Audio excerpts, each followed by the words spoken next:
In any case, we're back to it. So where we, so in terms of archive, I'll start the archive now. So, yeah, the actual bit. Fuck, the beginning part where I was screwing around mixing audio settings. Don't even worry about that. But we're here now. So, alright, so welcome back to Angels with Scaly Wings. Where we last left off, we had a meeting with Adine, and she said that she needed some kind of map, and I guess we're going to try to get the map for her. So let's get back into it. The morning sun declared the arrival of a new day and woke me from my vivid dreams. Memories of my home, enclosed within the towering perimeter wall, raced through my head. The peaceful-looking landscape outside the apartment window stood in defiance of these old thoughts. Rolling hills and blue sky were familiar to me now, and the purity of the sight gave me hope. That's nice. Oh, someone's ring-a-dinging. Who be it? Sebastian, hello! Jimmy John, please, come with me! What's going on? You sound serious. The chief will explain everything once we arrive. Okay. Whatever you say, dude.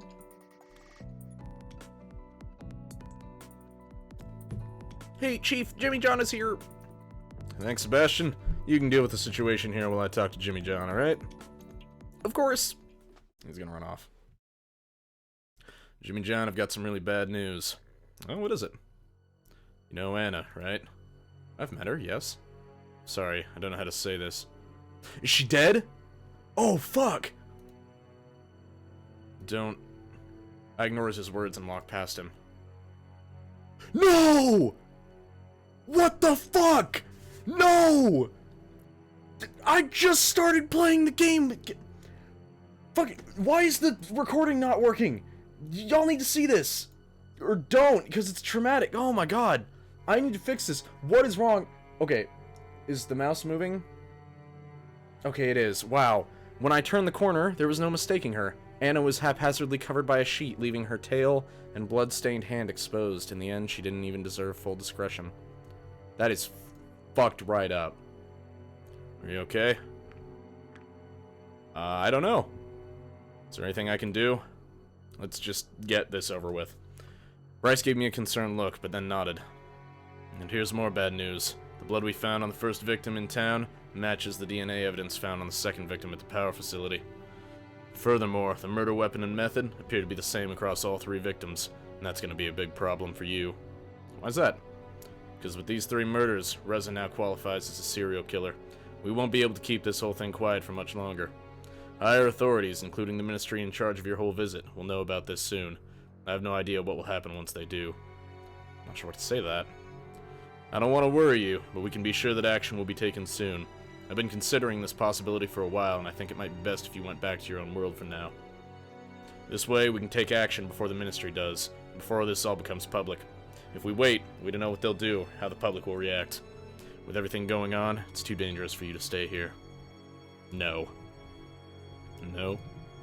This would be the worst possible time for me to leave. We've given up our PDAs and hardly have anything to show for it. We are owed several more generators, and let's not forget that Reza is still missing. Jimmy John is a very business-minded person. He's very into this. Where's the... There we go. My chat was closed. See if it actually... Okay, good. It's still recording. If I leave now, the only thing I return home with is my life. I've lost everything else. We need those generators, Bryce. I have no idea if your authorities will continue to uphold our deal, or what they do to Reza, but I'm not leaving until this is over. If that's your decision, then so be it. Anyway, let's get back on track. I called you here for a reason, Jimmy John. In addition to the murder, several things were stolen, among them your PDAs, batteries, and some components used to build generators. Does that ring any bells? Not really. Reza might have some knowledge of electronics, but I doubt he has enough to assemble one of our generators, or one of your generators, even if he had the parts. Strange. Even so, it's fair to assume Reza's involvement at this point. No one else has a greater motive to steal the PDAs, especially after what happened between him and Maverick. Unless someone wanted to frame Reza in order to sabotage this whole operation. Do you really believe that? Hey, I'm just saying it's possible. I'll shelf that idea under possible but unlikely. Hey, Chief, are we done here? Pretty much. Why do you ask? We just got a message from the higher-ups. You and Jimmy John are to report to the Ministry of Culture and Arts immediately. Immediately? Is it right now? No stillages. Yeah, apparently. What's going on? To be frank, I don't know. This is an extraordinary situation. Now that it's getting out of hand, they must want to address it. So the worst possibility. You expect the worst, at least you won't be disappointed. Sebastian, you can finish up here and go to the ministry when you're done. We'll probably have to make some arrangements after this meeting. Sure thing, Chief. Let's go then, shall we? It's not like we have a choice. That's my thoughts exactly. These visual novels with their mostly linear paths. Who is she? The pearls are immediately like I don't know if I want to interact with this person. Oh, this is Emra. This is the one that's been fucking with Remy. That was quicker than I expected. I wouldn't have minded waiting out here a little longer. Greetings, Minister. Greetings. Shall we go inside for our official business? No, I've got everything I need right here. It gets so stuffy inside on hot days. My assistant doesn't seem to mind, but I prefer the fresh air. I'd rather just stay right here unless you have any objections. I don't. I see.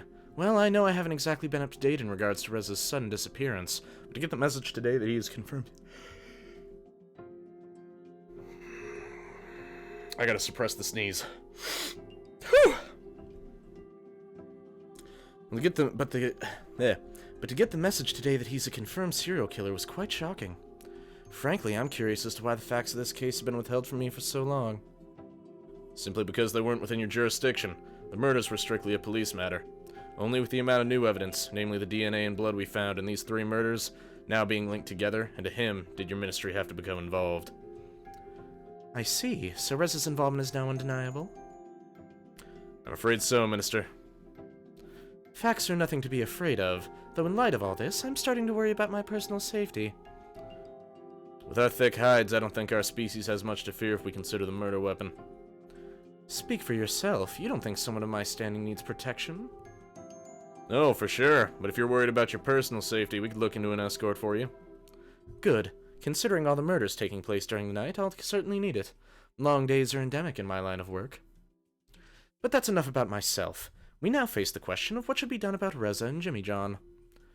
Minister, we continue our hunt for Reza every day. As a matter of fact, Jimmy John has been helping us do so for a while now. Is that so? One human a murderer, another a detective. Interesting. And how do we know Jimmy John isn't following a similar plan to Reza's, whatever that may be? Similar concerns were leveled by Reza's escort, Maverick. It was his overreaction that caused Reza to run away in the first place. Let the human talk for once, Chief. Please, Jimmy John, enlighten me. You and Reza came here on the same mission, and the situation has escalated beyond our expectations. What you tell me now will determine the actions I'll take on this matter. Maybe you should start by telling me your side of the events from the beginning. Reza was fine during his early days here. Things only went wrong after you arrived. I opened my mouth, but Bryce spoke first, determined to defend me. Arguably, the problems that caused all this were apparent even then. How so? Maverick suspected Reza of planning something, but I didn't think he had a case. Well, did he?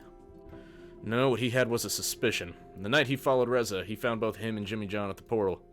The humans intended to send one of their promised generators through, but there was a confrontation that ended with both Maverick and Jimmy John wounded, and Reza running away. Reza's been missing ever since. I've read the reports already, Chief. The question is, did Maverick cause this, or did he just fail to prevent it? I have no way of knowing that, Minister. You just mentioned your apparent knowledge of problems back then.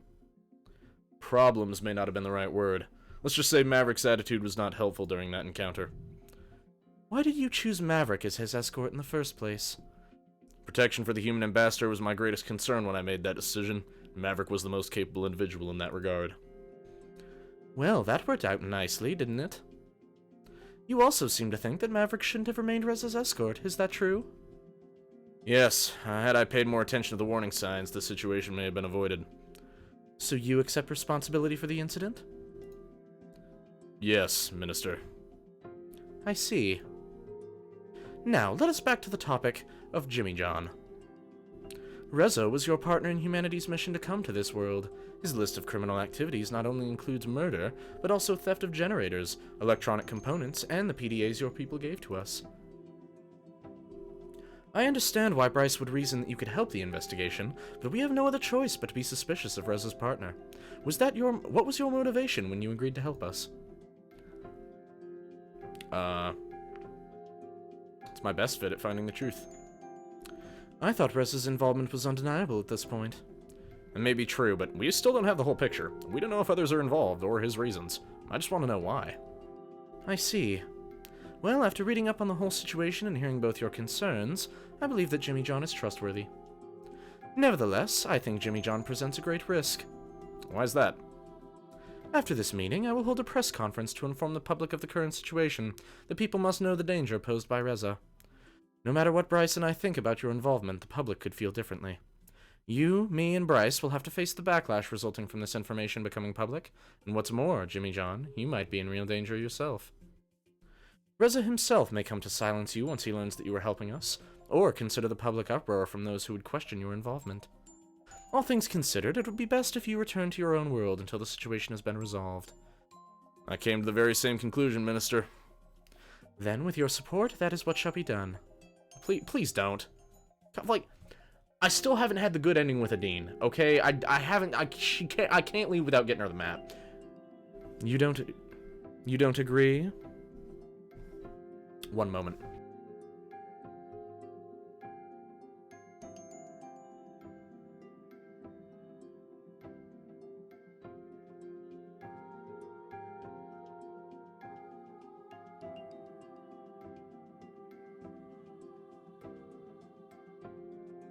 Pardon me, I had to address something on the homestead.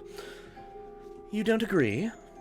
If you send me back now, this diplomatic relationship is over. I'd have to admit defeat to humanity. There is no way I can return without your generators, our PDAs, or Reza. Maybe you could explain to them what a great choice of an ambassador Reza was. But I was his partner, so in a way, he's my responsibility. I can't just go back like this. I'm afraid that's not enough. It certainly doesn't outweigh our reasons for sending you home. Just let me explain. I'll tell you everything. And then we talked. What's this? Years ago, our world was prosperous. Our technology was far more advanced than yours, even. Computers not only graced every household, but every single person. It was the age of information. Even children had the power to access the most advanced knowledge at their fingertips. With our PDAs, our interconnectedness with other people in our environment was greater than ever. From locomotion to repetitious work and household chores, many processes were automated to such a degree that except for our jobs and hobbies, there was nothing that needed to be done by a person anymore.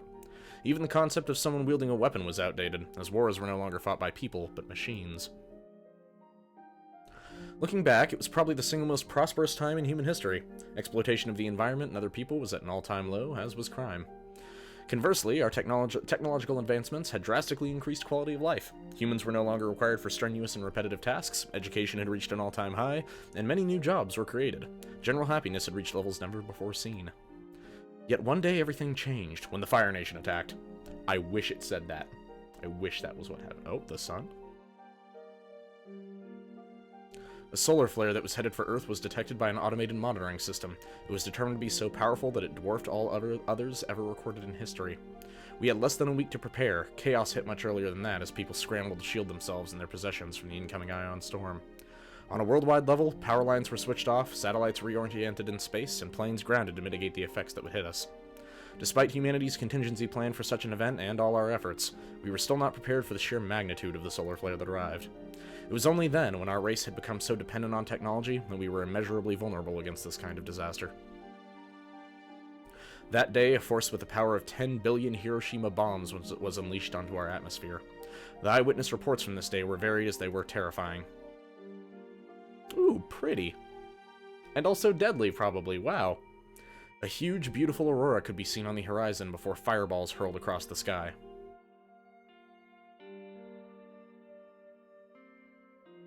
In some places, these lights became so bright that even those asleep at night awoke as though day had already arrived. A coronal mass ejection by itself did not have the power to kill anyone directly, but the side effects were disastrous. After the lights in the sky arrived, sparks showered from electrical outlets everywhere, igniting rampant fires in every town and city. Facilities that stored weapons, fireworks, or other explosives became centers of widespread destruction and loss of life. During the next stage, the solar flare started to affect body modifications and caused commonplace pacemakers and nanomachines to fail. 15% of the world's population died as a result of this alone. Once the full power of the waves hit us, however, society as we knew it collapsed in one fell swoop. Power grids on Earth shut down in an instant, as did all the machines that automated our routine tasks.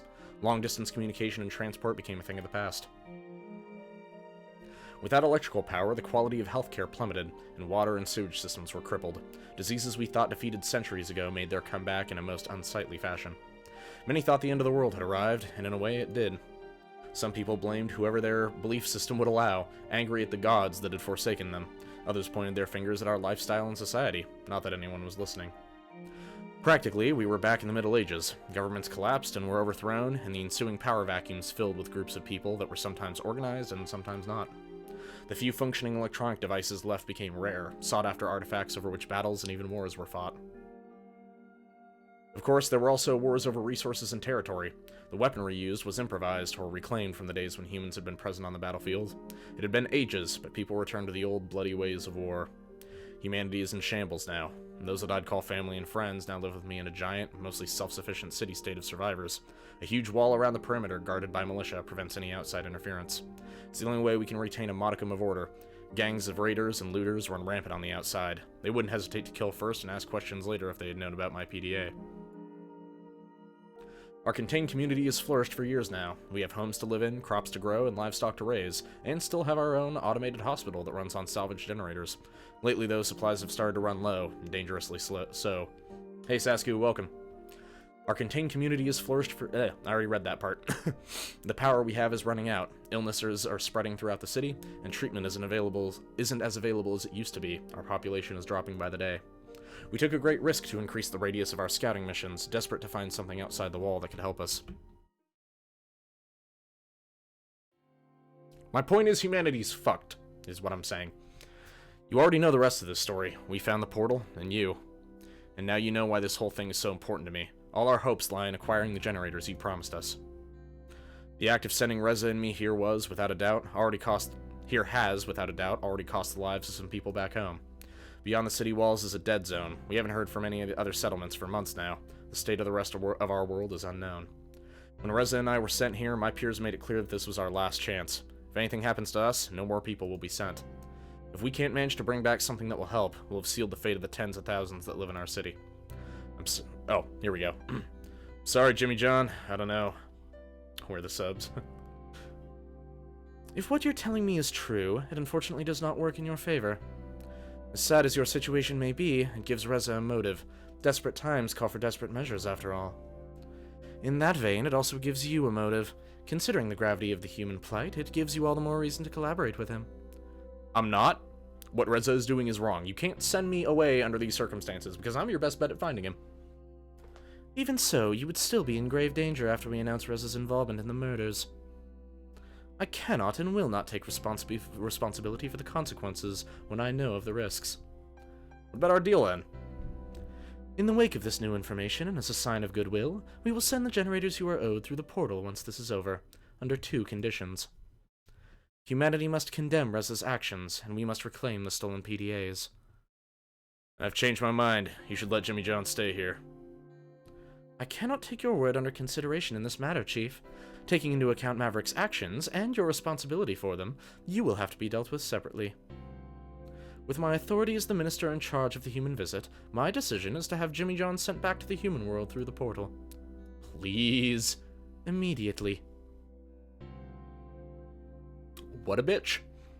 Chief, please arrange for an escort to take Jimmy John to the portal now. I could do it myself, Minister.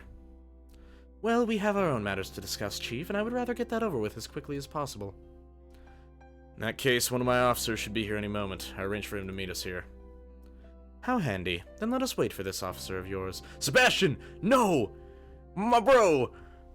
It didn't take long for Sebastian to arrive. After the situation was explained, he was visibly shocked, but didn't protest when he was given the task of sending me back through the portal. Let's go, Jimmy John! Don't I even get to say goodbye? Let us not waste any more time. You will still be free to send letters after you have arrived on the other side. Just go, Jimmy John. Come on, then! This is unfortunate. We were silent as Sebastian and I slowly made our way to the portal. With each step I took, I drew closer and closer to the hopelessness waiting for me in the ruins of the human world. All in all, I certainly had a unique experience alongside these dragons, and although this place was filled with just as much drama and murder as back home, I would remember this world and all the people I met. I would fondly think back to the days I spent in their comfortable standard of living, the shadow of how humanity used to be. Even without the generators, at the very least I'd be returning home with a few life lessons. Adine! My baby! She's here! What's going on here? Lost in thought, I hadn't even noticed Adine approach. It's none of your concern. Please leave. Can't I even get a few minutes before I go? I suppose nobody's stopping us, but make it quick. Oh, my girl. Hey, Jimmy John, what's going on here? Something serious happened. Looks like I have to leave. Right now? Why? It was the minister's decision, not mine. You'll hear all about it soon enough. Does this have anything to do with what I've been hearing? Is Reza really a murderer? I'm afraid so. Oh. Well, what does that make you? I don't have anything to do with that. I was hoping the police find him. Then why are you leaving? They don't want me to stay here with all of this going on. It's for my own safety. Well, it was nice to get to know you at least. Likewise. I guess I should get going. Goodbye, Jimmy John. Goodbye, Adine. I'm really regretting this name. This is really fucking... This is hurting my heart. But I named my character Jimmy John. This is not... Adine, no. I remember her. That was the witness from Reza's first murder. Did you know her? Yeah, I knew her. I see. And there's the portal. A few minutes later, we arrived at the portal standing proud as ever in defiance of the elements.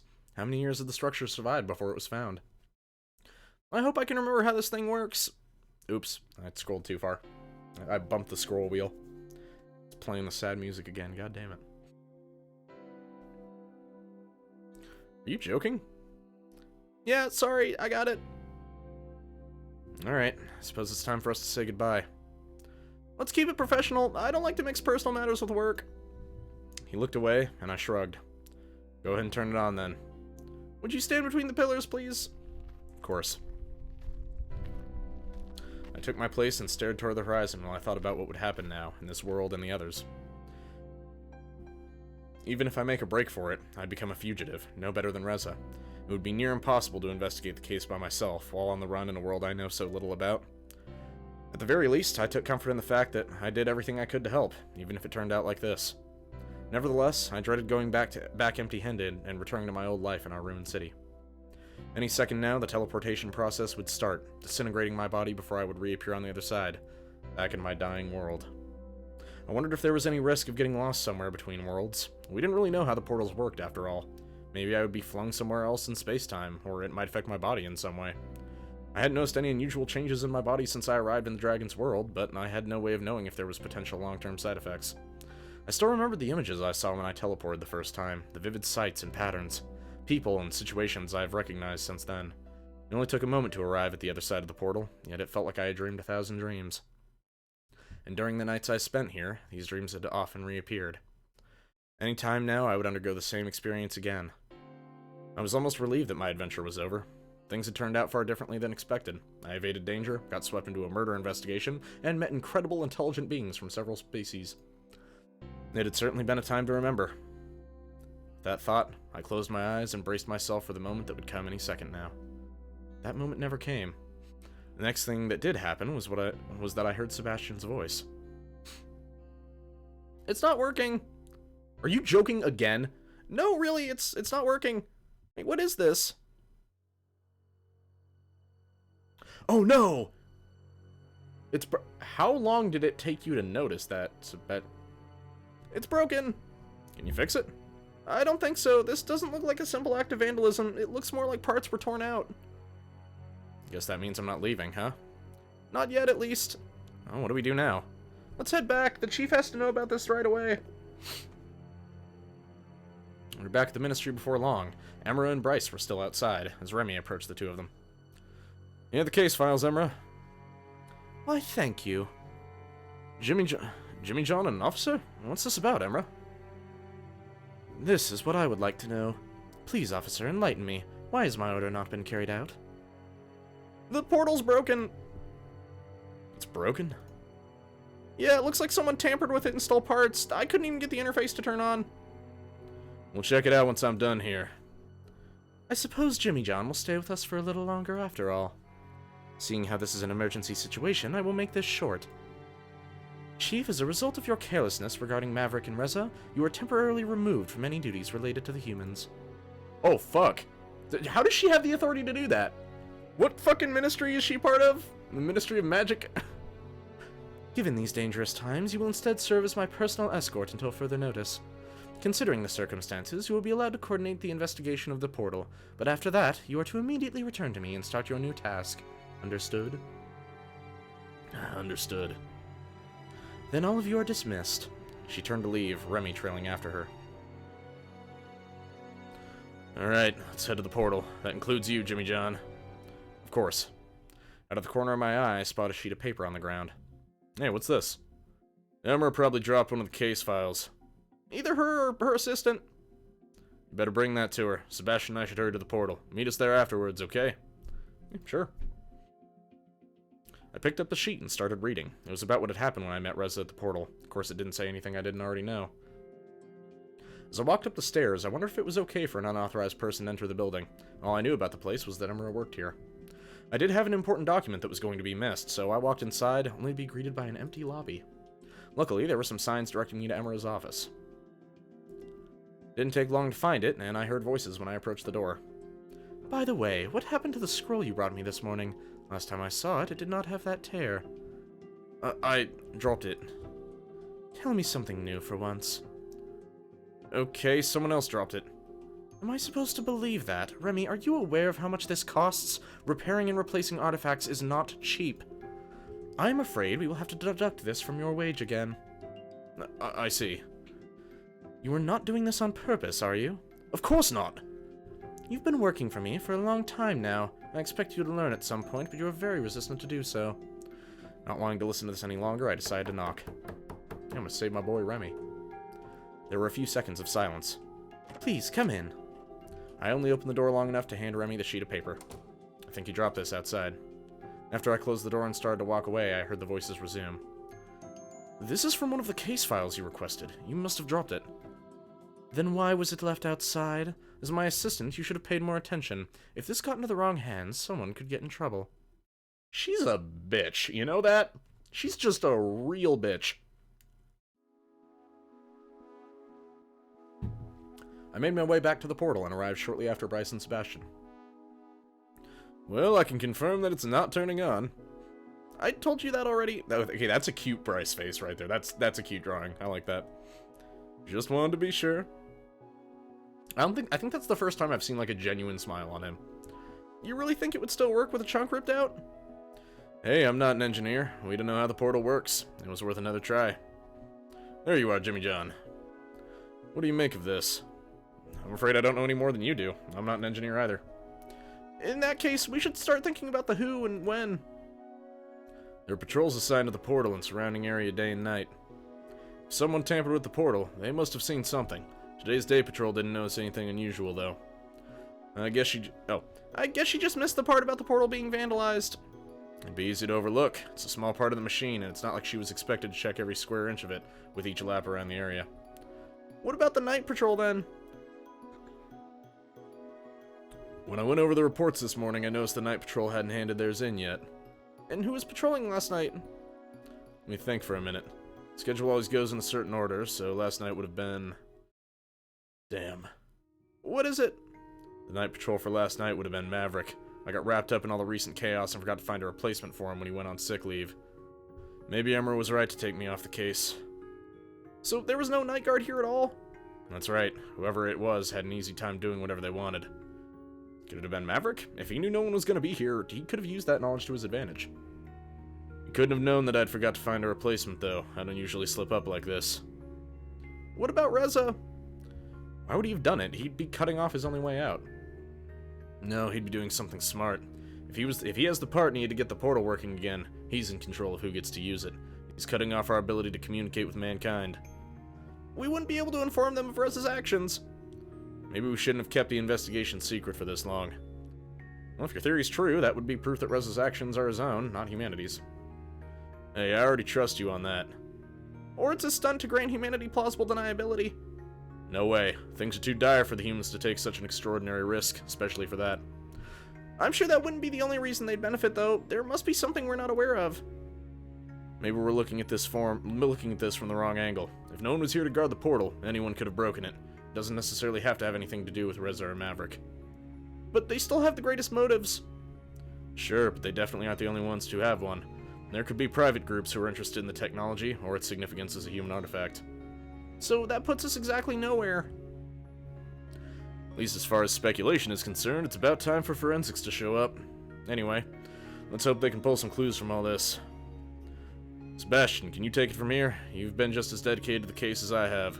Since I'll have to be at the minister's side for a while, I'd like you to take charge of the investigation for now. Thanks, Chief. I won't let you down. What's up with that anyway? Being appointed as Emra's bodyguard as punishment just seems strange to me. Are you kidding? I could have lost my job. This is a way better outcome. Honestly, she probably did it for her own sake more than anything else, but I'm not complaining. If that's all, I'm gonna head back to the ministry. I shouldn't keep her waiting. Alright, bye, Bryce. So does that make you what does that make you now? Temporary chief? More like case leader.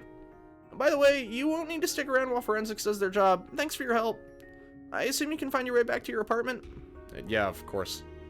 Alright, I'll see you later then. See ya.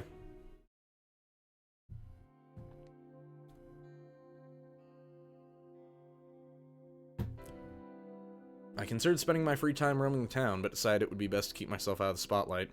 After cooking myself a rudimentary meal, I considered picking up another book when the doorbell rang. Please tell me it's Adine. Oh, it's Sebastian. Okay, yeah, that's cool too. I guess that's fine. Hi, Jimmy John. Hey, Sebastian. You need my help again? We're just a small-town police department, and with Bryce removed from the case, our resources are thinner than ever. I understand. So what do you have for me? First up is the primary witness in the latest murder, Damien, the victim's assistant. He was the one who found her body. A few things have changed since this morning, as we've gotten some additional information from forensics that warrants further questioning. I know you knew the victim personally, so you don't have to do this if you don't want to. I'll leave the choice to you. You can find her assistant at the production facility. You seemed interested in that underground building found near the portal. I realized you might actually be able to help us with that, since it's suspected to be of human origin. Your opinion would be greatly appreciated. I guess I should add archaeologist to my resume. Maybe human matters consultant would be more appropriate. I don't know. Do you really think it's okay for me to tamper with your priceless discoveries? Oh, you wouldn't actually go in there in person. I just wanted you to take a look at the collected information in the archives and give us your opinion. Besides, no one is allowed to visit at the moment. The building is old and unstable, and there's a danger of it collapsing or flooding. Obviously, we don't want either of those to happen. Flooding? Yes, the whole building is underground, and we've determined there's a rather large pocket of... Pardon me. We've determined there's a rather large pocket of water surrounding it. Any kind of disturbance could endanger everything and everyone inside. I see. We also located another witness for the latest murder. A store clerk reported seeing and hearing something, so it's probably worth to ask him a few questions. Got it. Here are all the details. Visit me in the apartment once you're done. Sure thing. It was interesting that they still relied on me for their investigations, even after they tried to send me back to my world. I didn't expect them to allow me to help with police matters after everything that had happened. Now that the possibility of sending me back was eliminated, the advantages of having me on their side apparently outweighed the risks. Though I had to wonder who would have to be more careful from now on. What should I do? Let's visit the store first. Look at all that bread. Bread. Oh, it's her again.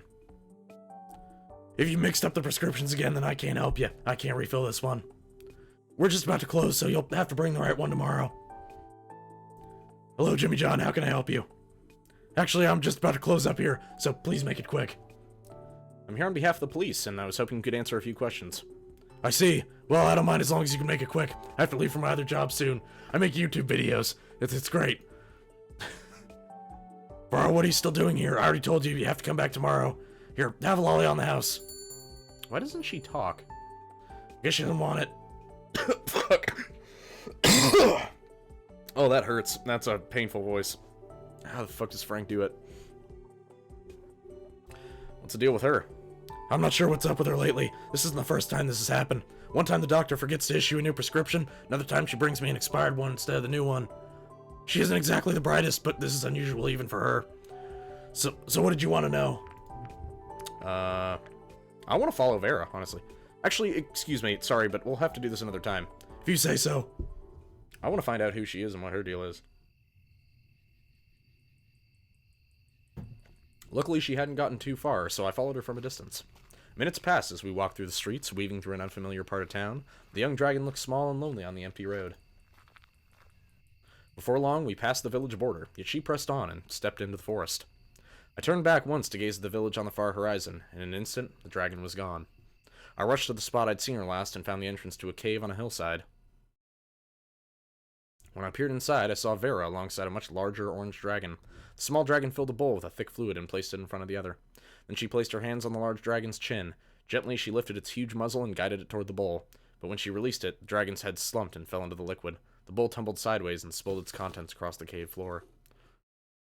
Oh, she looks so sad. No! Oh no, do we have a dead dragon? Another dead dragon? This one wasn't even murder this time?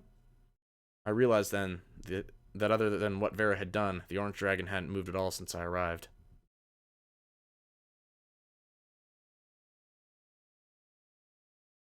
How did you even find out about this? I could tell something was wrong, so I followed her. I see. Well, good job, Jimmy John. What's going to happen to her now? She'll be sent to the orphanage. The background check determined that she had a father, but the two hadn't seen each other in years. Can't you locate him? We did. Rez's second victim, the maintenance guy, that was him. I see. Yeah, my reaction exactly. How did it even get this far? I don't know, but we'll certainly look into it. Some just fall through the cracks of the system. Being out here on their own probably didn't help. Do many of your people live outside the town like this? Well, some do it on principle, others because they have no choice. Houses and apartments can be expensive, and it's not unusual for us to use natural environments as our homes. Alright, I think we're done. Excuse me. Alright, I think we're done here for now. Don't forget to stop by the department later. Yeah, I won't. Well, shit, that's sad. Oh, I followed Vera. The achievement I got was called Stalker. What the hell? Before deciding my next move, I returned to my apartment for a moment of rest. A small piece of paper had been slipped under my door while I was gone. Don't go to the portal was all it said. I considered the possibility of a hidden message, but that was unlikely. The statement was blunt and quickly scrawled. Someone clearly didn't want me to go to the portal, but why would I go there in the first place? As it was out of the order right now, such an action would serve no purpose. I looked outside the window at the portal's faint silhouette in the distance. The paper rustled between my fingers as I fidgeted with it, wondering about the message's center and significance. My train of thought was violently interrupted by a sharp burst of gunfire echoing from the portal. I had to think fast. The gunshots ensured Rez's involvement. He was at the portal. The question was why. If this was his attempt to flee back to the human world, he would receive a rather unpleasant surprise the moment he would try to use the portal. Or maybe Sebastian's theory was correct, and Reza held the part needed to repair the portal, in which case his escape could be imminent. The gunshots themselves were another question. Was someone trying to stop him? The police patrol may have seen him, and they may have taken by surprise. This could be another murder in another murder in progress. But all of his murders were committed with a sharp weapon before now, not a gun. He didn't want to be heard. Besides, it was only early evening, and the town was still bustling. If Reza wanted to stay hidden, he was doing a rather poor job at it. Of course, there was also the possibility that he wanted to be heard, but who would he want to attract? Police? Maverick? It could easily be a trap for those hunting him, and that technically included me, though I wasn't sure if he knew of my involvement in the investigation. It was also a very real possibility that he knew my apartment was close enough to the portal to hear a gunshot. Could it be a signal for me? Regardless, the words I held in my hands were unmistakable. Don't go to the portal. What should I do? Oh, this is tough. I honestly don't... Here, I'm gonna save the game. I honestly don't know here. Yeah, I'm gonna go to the portal. I'm worried that Adine is there and that she's gonna die or some shit. The path I took was a familiar one by now. Even with night falling, it was easy for me to find my way around. Oh, my nose hurts. God damn. Long, grotesque shadows stretched before me, and the atmosphere was eerie and dangerous. I couldn't tell if it was because of the evening shroud of darkness, or if the urgent situation tugging at my mind had twisted my perception. I made it past the village border and pressed on. There was still a fair distance to go. Suddenly, gloved hands grabbed me from behind, clamping over my mouth. I couldn't make a sound. From what I could see, it was the same hooded figure I had met in the maintenance room after the second murder. It's too late. Maverick arrived before you did, and he'll make sure that no one uses the portal today. Don't follow me. Fuck! I was shoved to the ground, and before I could regain my composure, the figure vanished into the darkness. If Maverick was still in the area, it was not a good idea to stay here. I wouldn't want to fuel his suspicions, or worse. I figured it was time to go back to the police department anyway. Hey, I got an achievement. Reckless. Nice. There you are, Jimmy John. Seems to me you've taken a liking to Bryce's chair. Maybe I could get used to this. Don't tell Bryce, though. By the way, we have evidence that Reza visited the portal today. Someone reported loud bangs consistent with what we know about his weapon. We didn't manage to catch him, but I wonder if his stunt means he's getting desperate. Who knows? Now let's take a look at what you've got for me. You did great today, Jimmy John. The police department is glad to have you on our side. You saved that little girl. As far as I'm concerned, nothing else you could have done would have mattered as much. Good job, Jimmy John. Oh, I did well on the third... I somehow did well on the third investigation with all of my not investigating. I do what I can. I know, and your help is greatly appreciated, believe me, especially since we're so short on staff right now. And that will be all for today. I'll contact you if we need anything. Of course. See you next time. See ya.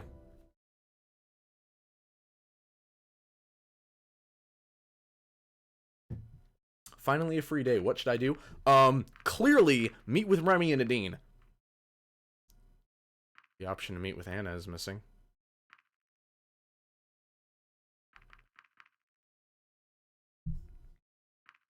I feel bad about not interacting with her at all. I'm almost curious if, like, if the dragon who dies is someone that you don't interact with. I wonder if that's, like, if that's part of it.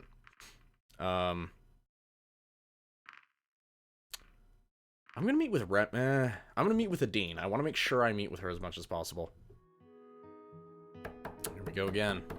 Oh, she might know where Vera or whatever her name is. Just a minute. I hope I didn't forget anything. You said something about going to the beach. Yep. You know, I'm glad they decided not to send you away after all. Me too. Oh, guess who got her entire her entry confirmation for the stunt flying competition?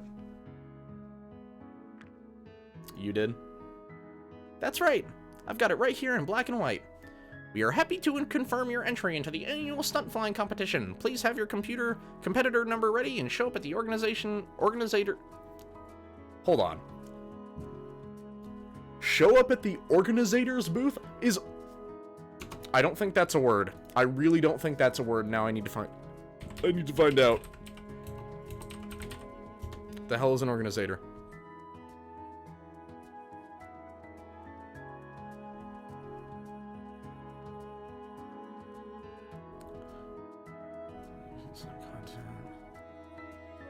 It's like a German thing or something? It's the organizer of an event or activity. It's the person who makes... Yeah, what the hell? They literally... That's confusing. So Festival Y. Well, who cares about the rest? I'm in! That's great. Yeah, but the festival's pretty soon. I have to make the most of the time until then to get my skills up to par. I thought you already had years of experience. Yeah, but now I have to practice the best routine I can possibly come up with. Not to mention making sure I can execute it flawlessly when the time comes. Practicing in general is very different than practicing for an event like this one. I see. Are you ready to see some stunt flying? Sure. Let's go then. So we're going to the beach to stunt fly. That'll be cool. If we actually get to see it, it'll probably be static images a lot. So, this is where you usually practice? I practice just about anywhere, but today's a nice day for a beach visit. Water and sand are also good surfaces to practice complicated maneuvers on in case you can't make the landing. Makes sense. Well, don't let me hold you up. Oh, I can't just start practicing right now. I'm still giddy with excitement from getting that letter earlier. Besides, I want to hang out with you while we're here as well. Sounds good to me. Do you visit the beach often? Not really, except for practice, that is. It does make for a nice backdrop while I fly, though. I see. Do you ever go to the beach? No, it's not something that was possible for me the last couple of years, but it certainly used to be something other people would do. I see. Sunning yourself can be nice sometimes, but I'm not really a fan of going swimming. There is so much more you can do at the beach, though. Like what? You already mentioned sunning. Do you ever get a tan? What's that? I guess that's a no then. To be fair, you are completely covered in scales, so I imagine you wouldn't be affected. Tanning is a reaction of the skin when it's exposed to sunlight. If humans stay in the sun for a while, our skin can get darker. How strange. And if we're exposed for too long, we can even get what's called a sunburn. And what's that? Well, the skin can take on a reddish tint, and it can also be painful and cause dizziness. So you have to be careful not to stay in the sun for too long? And pretty much, though that isn't necessarily true for all of us. Depending on the skin tone, people can be more or less affected by the radiation. I see, that sounds kind of complicated. Does that mean we shouldn't stay here for too long? Don't worry about it. I see, just let me know if I need to do anything. Sure, will do. You said you didn't like swimming all that much. Why is that? Well, as you can imagine, I prefer the air to the sea, even though we flyers have quite a relationship with the water. What kind of relationship are we talking about? We use it to hunt. I see, so you go fishing but can't swim all that well. Pretty much. We can do enough to safely hunt and paddle on the surface, but that's about it. If we actually want to go swimming, it's recommended we wear a life vest. Is that bad? Our wings are made for flying, not for swimming. The movements and musculature are rather different. With some training, we can learn to swim better, but it still wouldn't really be effective. I see. And besides, who would choose to learn to swim if we already have the air to ourselves? Flying is just your thing, I guess. Pretty much. You made it sound as if beaches are a pretty important thing for humans. I wouldn't say important. Rather, it's a unique way for people to spend time. It was often done as a leisure activity or a way to spend holiday vacations. That sounds pretty important to me. What else did you do at the beach? Well, let me think. I got an idea and started looking for something in the sand on the ground. With a bit of digging, I found a flat, smooth stone and showed it to her. Do you have any idea what I'm going to do with this? Not really. Let me show you something. I went to the edge of the water, followed closely by Adine. Now watch this. I extended my arm with the best technique I could muster before I threw the stone towards the water. Spinning in the air, the stone bounced on the water's surface a few times before it sunk into the sea. What was that? Stone skipping. Never heard of it? No, how'd you do that? I can show you. I looked around for another suitable stone and soon found one near the edge of the water. Let's start with the stone. Ideally, we want one that has a big surface area, but is as flat as possible. Got it. This one is also really smooth, which helps too. Okay, so we need smooth, flat stones. Now, the technique is also pretty important. Oh, somebody's steaming me. Oh, Christ. Everything on my Steam wish list is on sale. Jesus. Okay. I'll come back to that. We'll come back to that. Now, the technique is also pretty important. I'm not sure how well this will translate to your anatomy, but I'll just show you how I do it, and then we can figure out what you can do. Okay. Hold the stone like this, extend your arm, and curl it like this. Then you have to throw it in such a way that it stays relatively stable in the air, but spins as fast as you can make it. I do it like this. I threw the stone, once again showing her how it subsequently bounced a few times over the water's surface before it sunk into the sea. I'm not sure if I can do that. We'll see. Maybe we can figure something out. Let's look for a stone first. Okay. We both started looking for another appropriate stone. I saw Adine scratching around the sand with one of her feet. She crouched down to pick something up before she returned to me. Here, what about this one? That should work. See, you've already got that part down. I guess so. Okay, now for the technique. She was holding the stone in the claws at the edge of her wing. I tried to guide her by pulling her wing back like I would an arm, but it became clear to me that it lacked a lot of maneuverability an arm would have. For the throw, you'll want to move your wing forward as fast as you can, and at the very end of the extension, let go of the stone. I'll try. I could see her moving her wing awkwardly. She pushed it forward before releasing the stone, which sunk without bouncing a single time. That didn't work. Yeah, there wasn't really enough spin on it. Let me try again. Alright. I waded a few steps into the water to retrieve the stone she'd thrown only moments ago. Here you go. I'll try something different this time. Feel free. Instead of using her wing, she took the stone into the dexterous claws on one of her feet as she continued to stand on the other leg. Effortlessly, she pulled her leg back before rapidly moving it forward and releasing the stone. It flew in a bit of an upward arch before it bounced off the water's surface once and subsequently sunk into the ocean's waters. Nice! Not bad, huh? I had no idea you could do that with your leg. Actually, our legs are what we mainly use to grab things. It only gets complicated if I'm supposed to be moving at the same time, like when I'm waiting in the cafe. Interesting. I suppose for someone who's hunting while flying, that's pretty much a requirement. It is. Actually, if I'm at home and eating chips or something, I usually use my feet as well. That's funny. That's actually funny that's an option. It probably isn't even half as funny as you're picturing it. That was a neat trick, though. So what else can you do at the beach? I don't know. Build sandcastles? I haven't done that in like 2 decades. I tried to imagine what Adine building a sandcastle would look like. Based on what I knew now, she probably wouldn't be using her wings. Would you believe me if I told you we used to have contests for building sandcastles back home? Really? Yeah, people would build huge, detailed sculptures that would be taller than both of us, just with sand. Oh wow, that sounds hard though. I'm gonna say you could try it if you like. I'm not sure I have the patience for that. To me, it seems a bit of a shame to build big, elaborate sculptures out of something like sand that clearly won't last. I mean, if you're gonna spend so much time on it, why not create something that will stay? That's kind of the point. Oh, really? Yep, people demonstrate their skill in creating these sculptures, and by using something like sand, they prove that it doesn't matter if the sculpture gets destroyed in the end, because they can just do it again if they like. I see, that's pretty interesting. Actually, it's not unlike your stunt flying competition. How so? Well, during your competition, nothing lasting is created from the performance itself. It's all about the experience and memories. You have to prove that you're skilled enough to do those stunts right at that very moment just for the competition. That's a good point. I'm in the mood for a snack. Should I get something for you as well? Yes, please. Alright. You can watch me if you like. Maybe you can learn a thing or two from it. You want to teach me how to fish? Sure, since you taught me the... What was it called again? Stone skipping. Right. Since you taught me the stone skipping, I can show you how to fish. Okay. We actually have two very different ways of doing it. There's hunting and angling. Personally, I prefer hunting, though. I can see why. Let me demonstrate. She took a few steps back, then started running towards the edge of the sea. Rapidly flapping her wings, she jumped into the air at the last second, taking off and flying around the area. I could see her staring at the sea intently, circling a few times before descending toward the water's surface, claws extended. When she got close enough, her claws suddenly sunk into the water, only to reappear with a fish in their grasp. Afterwards, she returned and landed near me. Oh, she's got the goggles on. That's cute. Did you see that? Yeah, but I think my distinct lack of wings would probably prevent me from doing the same thing. You don't have to do exactly the same thing. In the end, I'm just grabbing the ride out of the sea. You could do that. I'm not so sure about that. I bet it's a lot easier with your claws. Fish can be pretty slippery. I guess you have a point. Well, there's still the other method. Angling. Yep, angling. See my tail? She showed me her tail. At its end, there was a fork in it. With its distinct shape, size, and color, it reminded me a lot of a banana. What about it? This is the bait.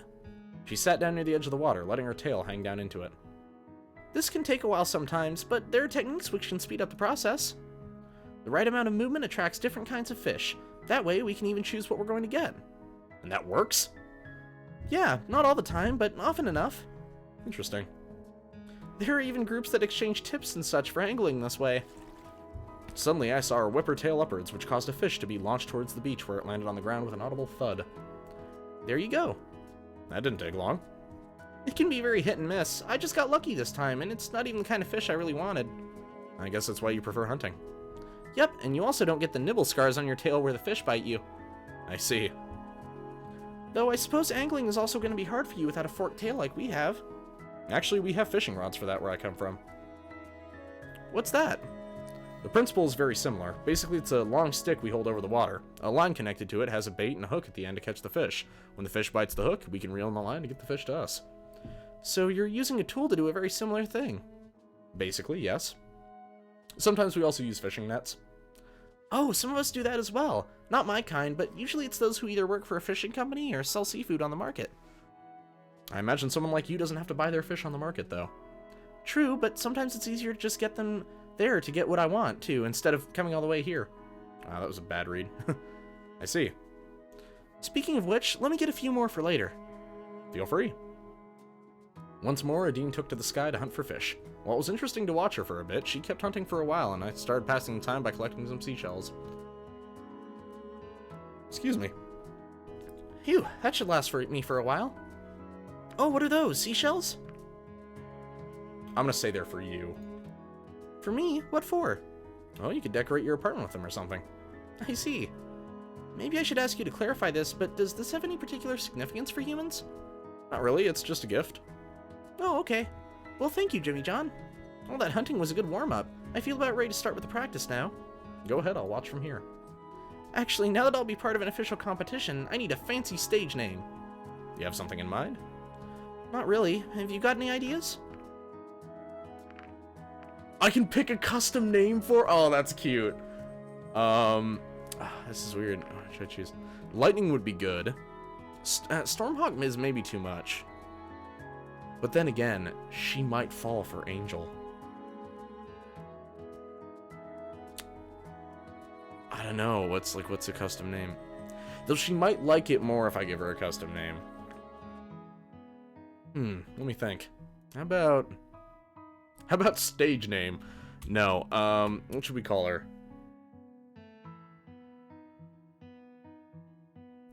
Let's do...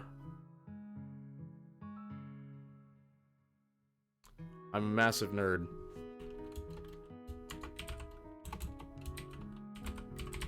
I'm a massive nerd. Zapdos? Are you sure? No, I kind of like... No, I like Angel, dude. Oh, I have to do custom name. Okay. Oh, it actually chose Angel. Okay. Angel? Where have I heard that before? Either way, it's a good name. I'll keep it. Okay, so I can actually choose, but, like, type in what it is. Alright, are you ready to see some aerobatics? I certainly hope so. I'll start off with a few easy moves. The stage is yours, Angel. Thanks.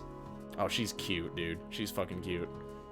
Effortlessly, she took to the skies, circling around the area a few times before she started to do a few maneuvers.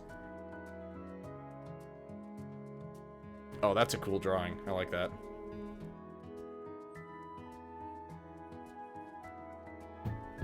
A roll followed by a loop, after which she did another roll. It seemed to be less of a practiced routine and more of a warm-up to me.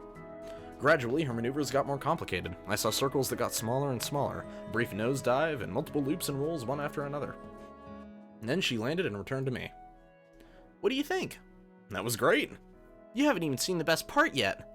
What would that be?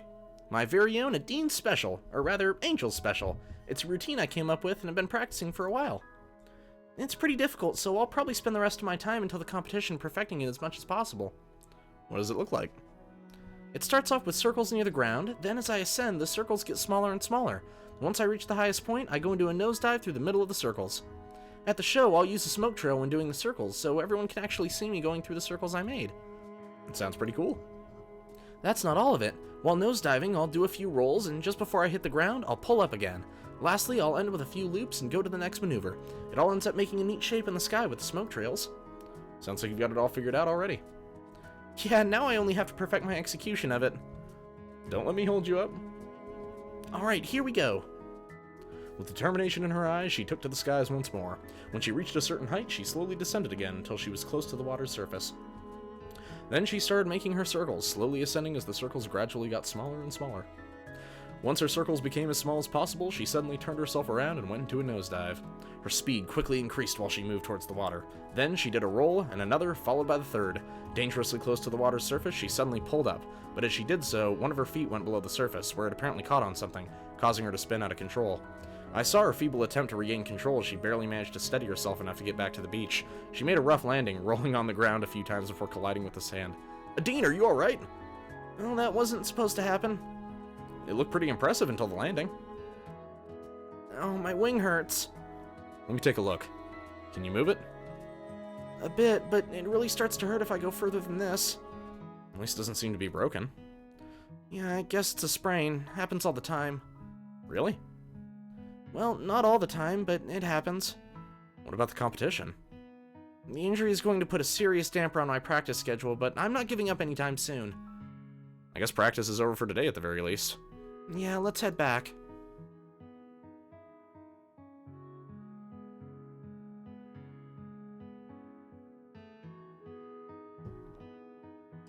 I should have some bandages in the cabinet over there. Here, I'll get them for you. What now? Would you do me the honors? Of course. Where should I start? I think it's the joint right here. Yep, definitely.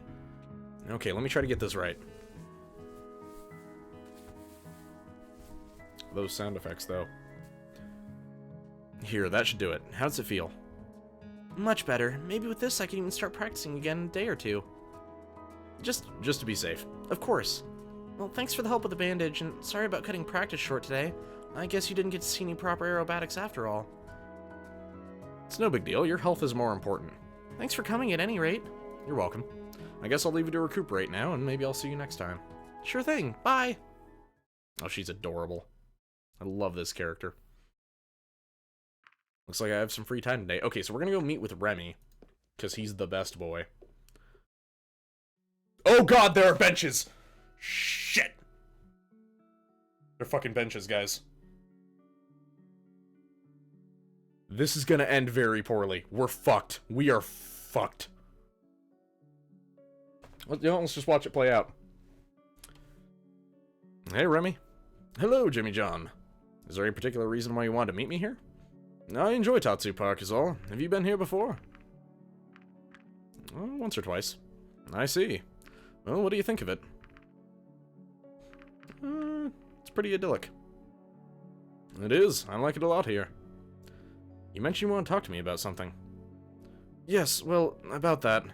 I just have a lot on my mind, and I felt like I needed to tell someone. I wouldn't burden you if I had anyone else to talk to, but the simple fact is that I don't. Hey, you can talk to me, Remy. Thank you, I appreciate that.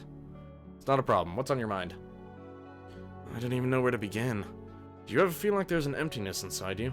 That every day is the same, joyless routine that you wish you could escape, but you can't? Huh, yeah, I do. I see. Is this about Emma again? Well, it's not just about her, but working with her doesn't make things any easier. To think that just a few years ago, I was the happiest I could have been. Now I have nothing but my miserable life. What happened? It's a long story. We have a lot of time. Okay, well... A few years ago, I worked in the public sector. I mean, I still do, but my position was a different one. I didn't work under a minister back then. I was part of a committee tasked with providing independent and factually backed opinions on community topics. It wasn't supposed to help not only it was supposed to help not only politicians, but also the general populace. Free from outside interference, we did our own fact-checking based on research and publicly reported findings. Our individual members didn't always agree, but we made sure the end results were based on verifiable facts. In this way, we offered a variety of comprehensive opinions on difficult topics. We found the truth and allowed people and politicians to make up their minds from there. Our work was a key influence in the community, and because the conclusions of each individual member were often difficult, it could never be said that we were biased. It was during one such assignment that I met a certain person named Amelia. My task was to determine the viability of several projects, each competing for a research grant from our council. Amelia was a member of one of the scientific teams vying for a grant. She was an inventor, and her group was looking for ways to streamline hospital processes and tests by utilizing new technology. The first time I saw her was when our community watched her group's pitch. One of the things we had to do was determine whether her claims and goals were realistic. In her case, they were. Ultimately, they didn't get the grant, but when she recognized me in a restaurant a while later, we started talking. Oh, this is gonna be sad. She was very smart, and I admired her spirit. She just wanted to help people with her talents, and in this way, she reminded me a lot of myself. We kept seeing one another, and we grew close. Before long, we were dating. It felt so right. I thought our relationship was about to become very serious, but then she informed me that her research group had applied for another grant. Of course, that complicated things. My committee was once again tasked with judging the viability of the different projects, and while I intend to stay impartial on the matter, she would probably be seen as an influence due to our relationship. With these concerns in mind, we decided not to meet again until the grant winner was determined. We hadn't expected her group to get it, but in the end they did. We didn't want to end our relationship over something like that, but if word got out that we were together during the decision-making period, it would have put both our jobs in jeopardy. In the end, we decided to wait and made a commitment. 6 months after the grant was given to her team, we would return to one another and make our relationship public. And that much time would have ensured that it wouldn't be an issue. We even made plans to move in together when that time came. But we never got that far. I only know the rest of what happened from various reports, but apparently, Amelia got sick. Nothing serious, mind you. She continued working from home as best she could. The project was already behind schedule, and she didn't want to endanger it. People were critical and very curious about what the project would amount to, and she didn't want to be responsible for its failure if she took some days off to recuperate. So every day, she continued working on the project until the dead of night. One late evening, she went out to pick up her medication, in addition to something to help her stay awake, but she was sick and overworked. The combination of the prescription side effects and the supplements caused her to collapse. No one was around to see her fall. When she was found the next day, she was covered by a blanket of fresh snow. It was too late. She froze to death during the cold winter night. Oh, that's sad. If someone was with her, this would not have happened. She died out there, all alone. All because we kept our relationship a secret. Dude, this is hurting my heart. I feel bad for this, dude. Jesus. We had plans to move in together. We even talked about having our own small family. And some things are just not meant to be, it seems. And if I had to identify the moment life started going downhill, losing Amelia would be it. My heart was ripped out at that moment, and now only emptiness remains. It's like a wound that never closes. Maybe you saw those pictures in my apartment.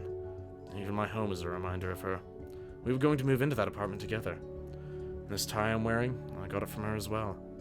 When she gave it to me, she said that it was red like her scales. As long as I wore it, she would be with me in a way.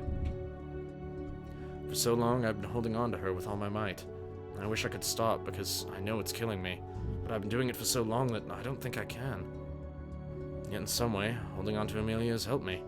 When I look back on all the happy memories we made, Emra's bullying hurts a little less, if if only because those memories hurt so much more. And I would love my job if it wasn't for Emra. It's a constant struggle, a battle I have to fight every day. Each of her words slices through me, creating new wounds on top of others that never closed. Some days I just don't want to do it anymore. I don't know how much longer I can. Oh, don't cry! No, you're making my heart hurt! Stop it! Okay, crying Remy is really fucking hurting my heart. Bad. I'm not sure if there's anything that can fill the void. Have you ever spoken to a professional about this? No, I don't think I could. Not with a stranger. Thank you, Jimmy John. Getting all that off my chest really helped a lot. No problem, Remy. Remy paused and gave me an embarrassed smile. Quite a bit of time has passed since you arrived, and you've barely been able to speak. I've been talking a lot. I don't mind. There must be a lot on your mind, too. Yeah, there is. Since I work with Emra, I know all the details surrounding you and Reza. Not many do. Many rumors are going around town. All this time you've been working with our police? Yeah. And now you're hunting the person who is supposed to be your partner. That must be really hard for you. I came here because I want to do the right thing. Nothing about that has changed. What kind of person is Reza anyway? The kind that stops at nothing to achieve what he believes in. I can see that. We've already witnessed just how far he will go. What do you think about him? Honestly, I'm not sure. Back home, this relentless quality of his was admired, but I certainly don't condone his actions. Given what I know about him, I think he must have a reason, as weird and twisted as it may be. What about you? I have my own principles.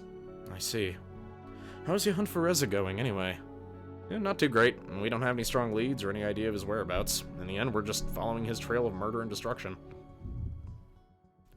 People are getting afraid. The rumors are starting to take effect.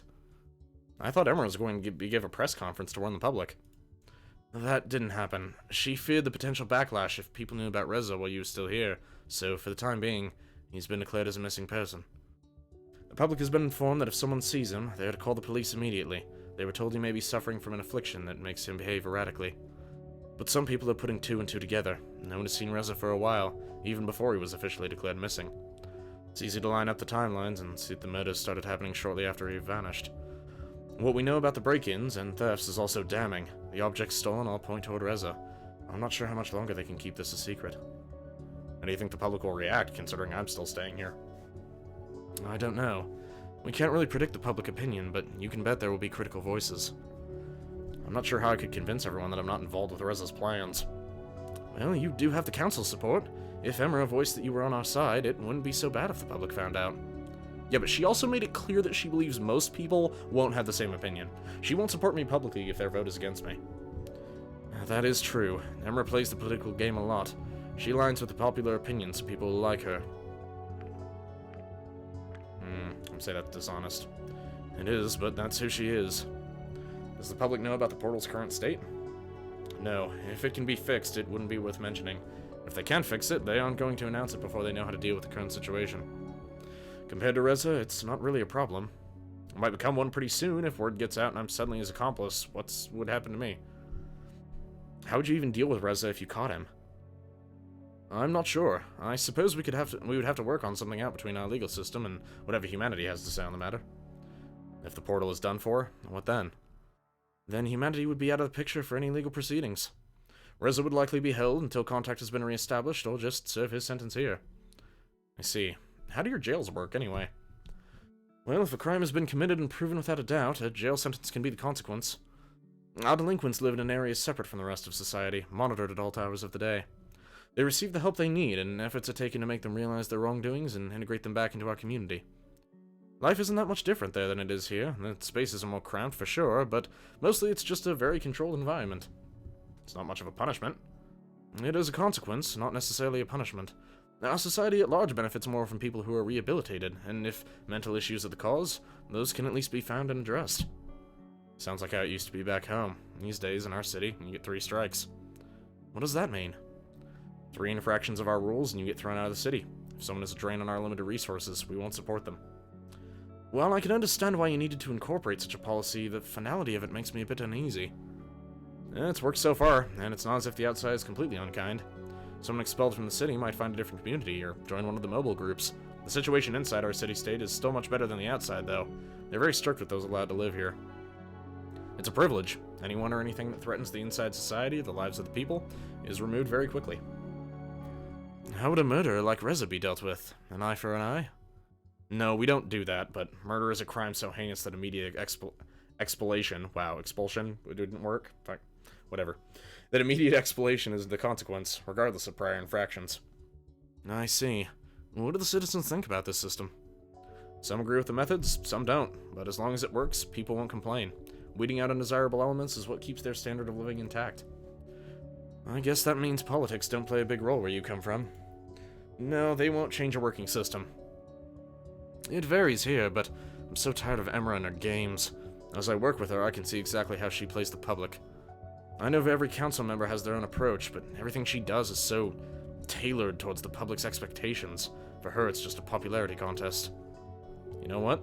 That gives me an idea. Really? What is it? The human visit and all of the associated consequences are her responsibility, right? Yes? For her, this situation with Reza must be utterly horrifying. She keeps talking about preventing public backlash, but she's really just trying to protect herself. That sounds accurate. Excuse me. Maybe we can use that to our advantage. How? She can't send me back to my world right now. That makes me the only one here with knowledge of Reza, and humans in general. That's true. If I speak from this point of authority, we would have a much easier time convincing her of anything we want. You couldn't convince her to let you stay in our world, though. Yeah, but I was trying to use reason and plead with her. It didn't take into account her fear of public backlash. I think we can manipulate this fear of hers and use it to our advantage. If there were consequences to fear from Reza, me, or the rest of humanity, and those consequences would make her look bad to the public, that would be reason for her to reconsider any action, right? I suppose so, but what situation could this apply to? She nearly sent me back through the portal. If she tries anything again, at least we have something we can use against her. I think I see where you're coming from. Reza is still a mystery to me, though. All things considered, wouldn't it be beneficial for him to just stay here? No offense, but even our prisons offer a better standard of living in your city. As such, couldn't that be a reason for him to have vandalized the portal? I don't think so. You're right, our world is much better shape than ours, but even if Reza could stay here, he wouldn't. He came here for the same reason I did, to help our people.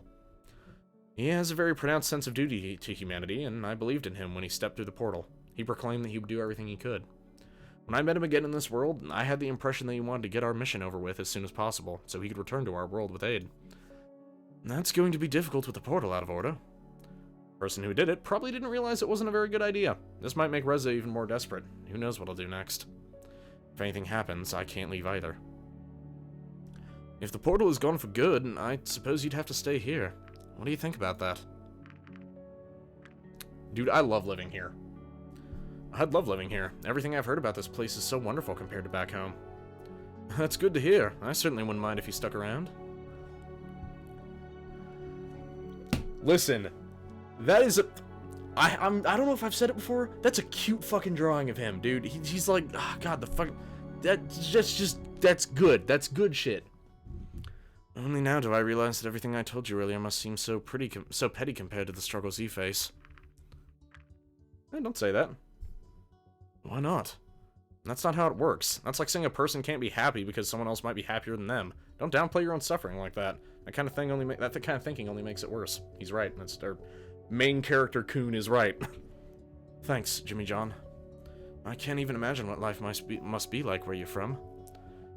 Back home, I was just trying to survive and help others do the same, and that hasn't changed. I'm almost afraid of going back to the city, though. Times are so tough. Or rough. Yet even if I didn't have to go back, I would. I can't just let them down like that, you know? I have to try and do what I can. That's why I came here. I wish I could be that strong. Who says you can't? I don't know. You told me about your old job. Yeah, I miss those days. What about it? It's not exactly the same as saving a city, but you were helping people, right? That's true. Maybe once your term with Emra is over, you could do something like that again. I really wish I could. Can I ask you a question? Of course. Do you even like me? There must be a reason why you put up with me for this long. What are you talking about? Do you consider me a friend, or maybe more? This is what I was trying to avoid. This is what I was trying to avoid. Okay, listen. They haven't given my character a gender, right? As far as I know, I'm a dude. I'm a regular old dude. Personally, I'm not interested in dudes, but fuck, this dude is, he's really, his struggle hurts, and I love Adine, but I don't want to date him because I really like Adine and I want to get her ending and I want to come back to this. And why is this really well written? Like, I mean, some of the actual writing is kind of a pain in the butt, but like, damn it. Okay.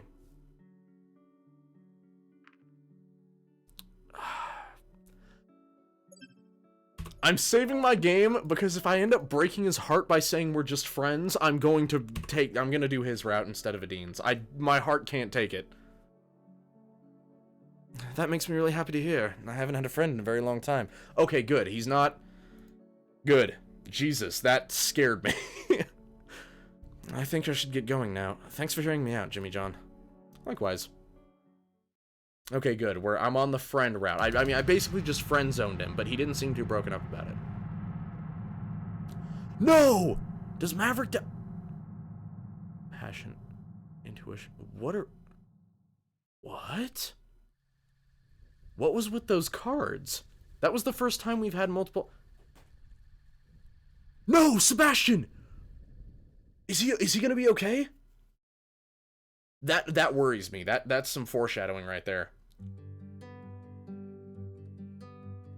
I awoke with my eyes fixed on the ceiling wallpaper. A sense of dread lingered from a nightmare I no longer remembered.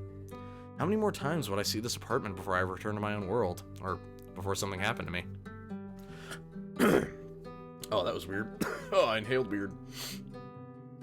I got ready for the day and tried to shake off those thoughts.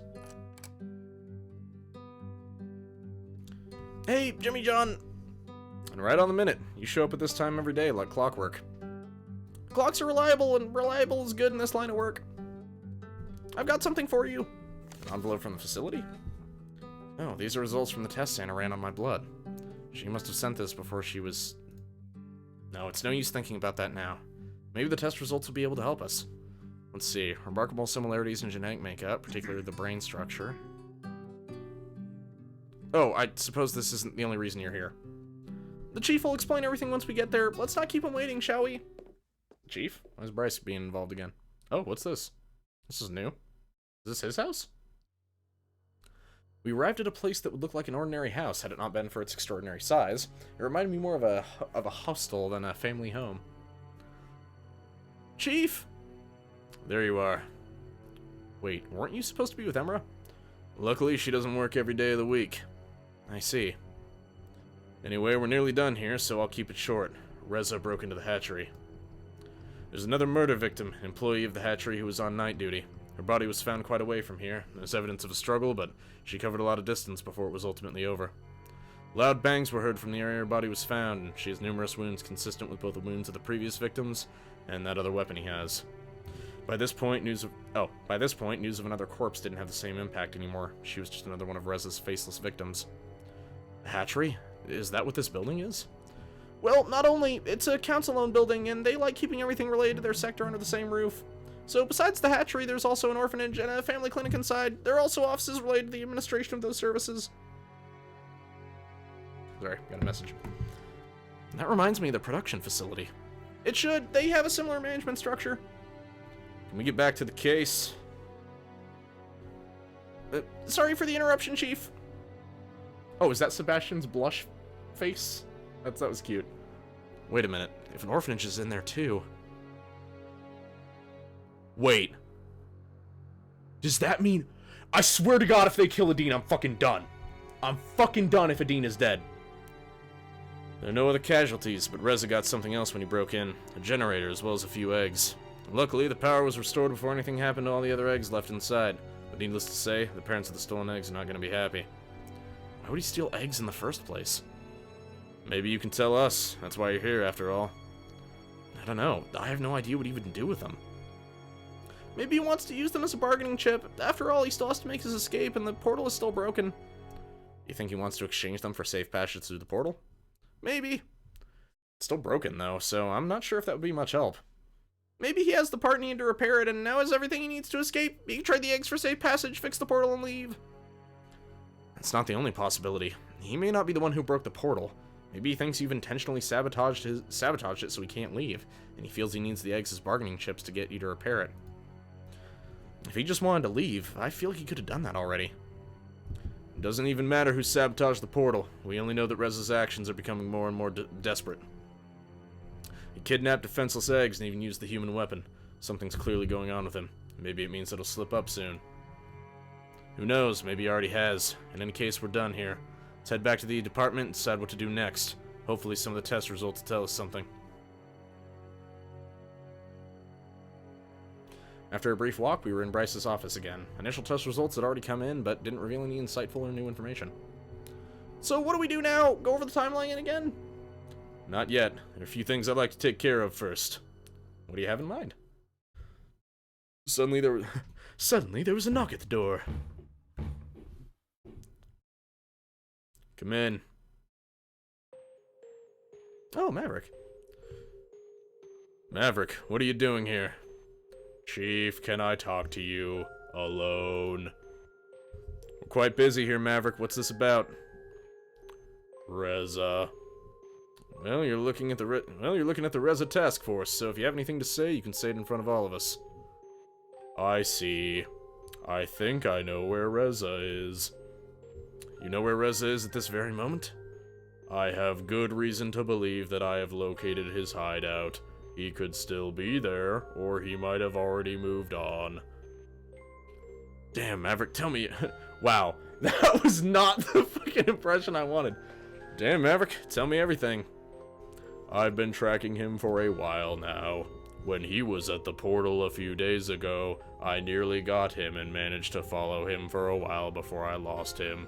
Based on that, where he's been and where his victims have been found, I could triangulate his whereabouts.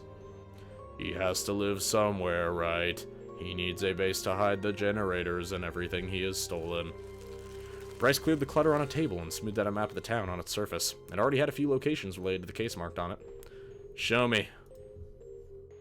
Prior victims were found here and here. Today's was here. She was following him, likely because she wanted to save the eggs he stole. This is the path he took from the portal when I followed him a few days ago. So we have established this is his area of operation. Extrapolated, and we can narrow it down to this. Now, where could he be hiding in this area? He's certainly not within the village borders, so unless he's decided to leave in the wilderness or in a hole in the ground, the only option is here. The abandoned farm. When did you figure all this out? Just a few minutes ago. When I did, I immediately came here. Damn it, Maverick, this might be it. Should we send an observation team? As if we had one to spare. Heck, we're going there right now. What about you, Maverick? I'm still on sick leave, remember? Besides, if I saw Reza right now, I'd probably do something I shouldn't. How about you, Jimmy John? Isn't this gonna be dangerous? Reza probably won't harm you, as you're the only one he could possibly consider an ally. Good point. If anything, with you there, we might be able to convince him to give up. Or we could act like we intend to trade you for the eggs if he tries to use them as a bargaining chip. You're not really gonna use me as ransom, right? We'll see about that. I suppose if it's necessary, I'll have to play along. I've got your back. If there's one thing we could do to make this whole situation even worse, it would be messing up with you. We have the element of surprise if we walk into his base right now, but we risk Rissa lashing out with his weapon. If we want to resolve this peacefully, observation is probably the way to go. I guess we won't need Jimmy John there for that, though. True enough. Alright, Jimmy John, you stay here and wait for further instructions. We may need you at a moment's notice. Don't do anything without us telling you to, understood? Okay. Alright then, let's go, Sebastian. After you, Chief. And Maverick, good job. Thanks, Chief.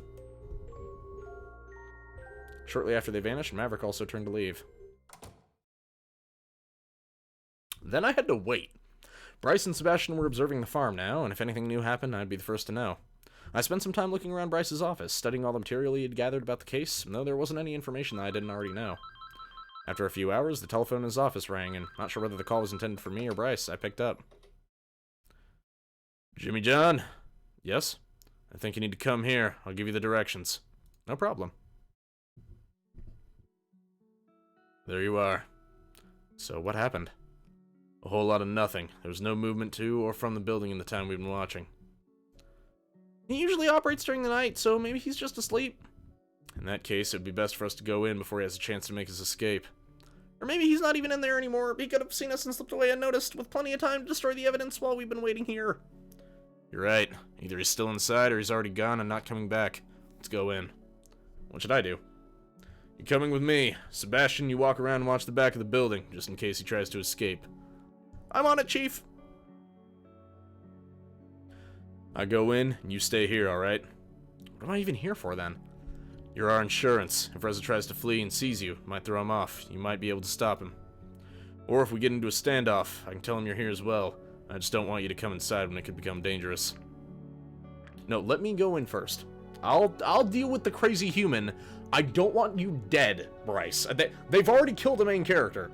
I don't want him dead. Why? Maybe I can talk to him and we can figure things out. I don't think he wants to kill me, so even if it doesn't work out, Sebastian, you will still be nearby to catch him. I'll be right behind you then, but do be careful. We slowly made our way to the front door. I took a deep breath and tried to prepare myself for the possibility of facing Reza. The tense scenarios and things I could say to him rushed through my head as I pressed down the door handle. The door inched open with a creak, but I noticed a slight resistance and a strange sound that suddenly made me hesitate. Strange sound. Oh, shit! We're fucked! When I looked down to the source of the noise, I saw a taut wire through the gap in the door, hovering over the floor of the entryway.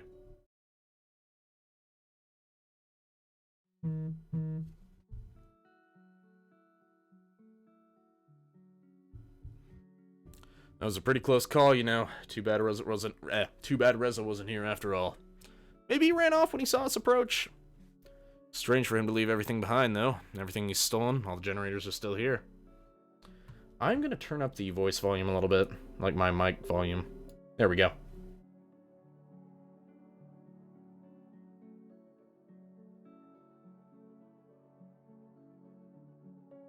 Do you think the trap was for us in particular? What trap? Nothing went off. We obviously triggered something, but nothing happened. Probably not. It was likely more of a general safety precaution. If he had any time to prepare for this, he would have taken the stuff with him. True enough. I had no idea you could make a bomb out of a There was a bomb? Okay, I guess they just skipped the frames where that happened. You just haven't been with us long enough. If you know how, it's not even that complicated. Reza somehow figured it out? Apparently so. Does he have any skills pertaining to engineering or electricity? Well, he's worked on cars before and fixes a lot of things back home. I guess that would qualify. He could also have done his own research. Either way, this makes him even more dangerous. At least we now have a whole building's worth of clues. Jimmy John, can you get to your apartment from here? We'll be busy with this scene for a while. No problem. I'll leave you to your work then. Good job, Jimmy John. That fucking name. Thanks.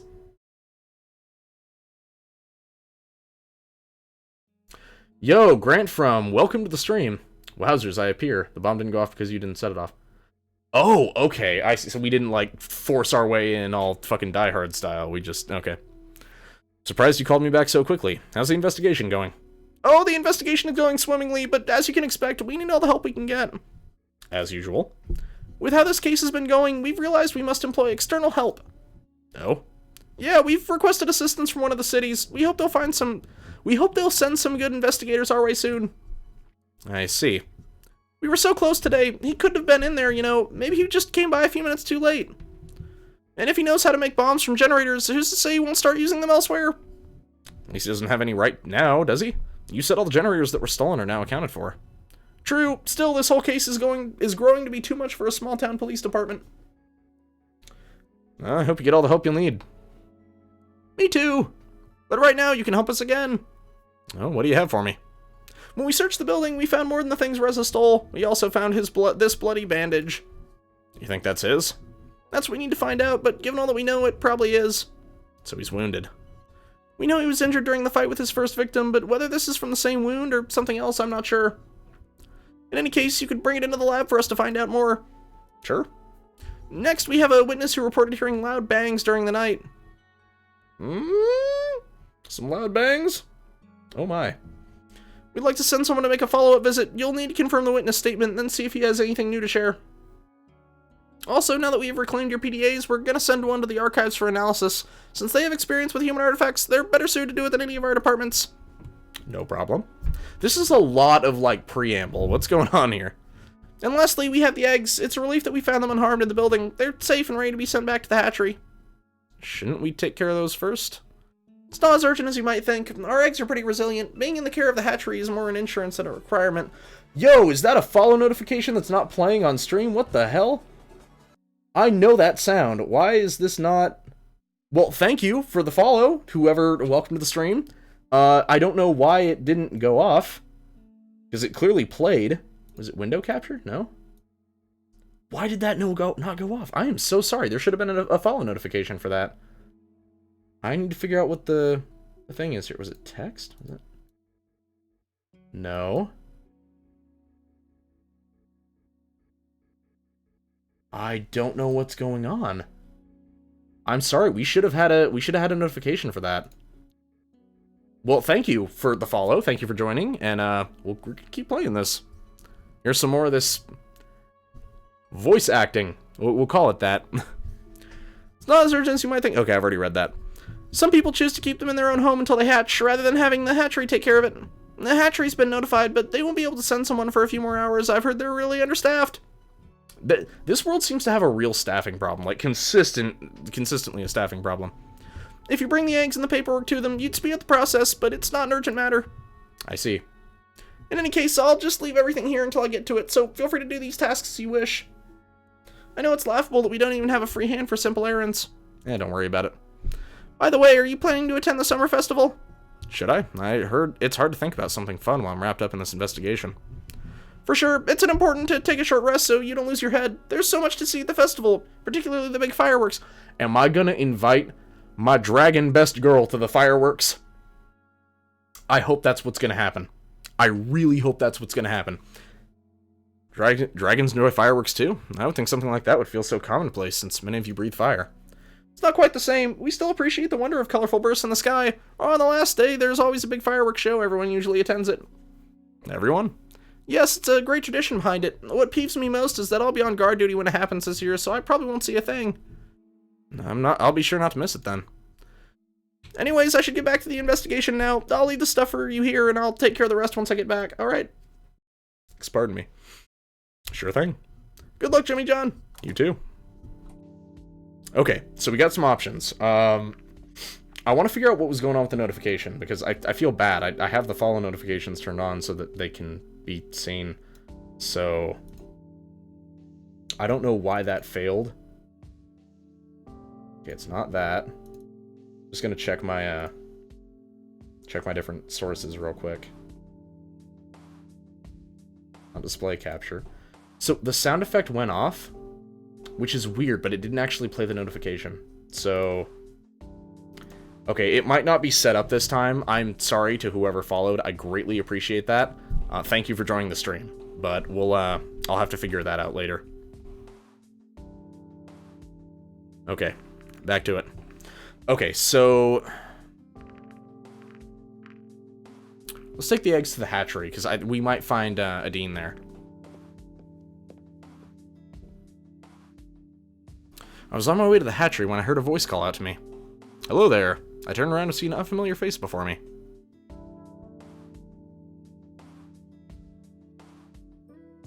Who is this furry? Okay, we need a voice for this guy. What's a good voice?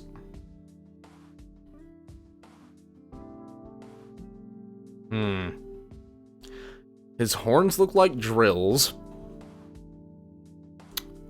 And he's furry. Part of me wants to do a Pillar Man voice, but I don't think it's gonna work. Because, I mean, like, if I were to do Wamu, that's, at least in the English dub, that's basically already what I'm doing for the masked character. I really don't know on this one. I don't know what kind of voice we can give him. He doesn't seem, like, the way he's drawn, he doesn't seem like the like, nasally nerdy type, so I can't give him that voice. And he's clearly not big enough to carry, like, a deep bass, so I can't do that. I mean, I already kind of used the monotone for Maverick, so...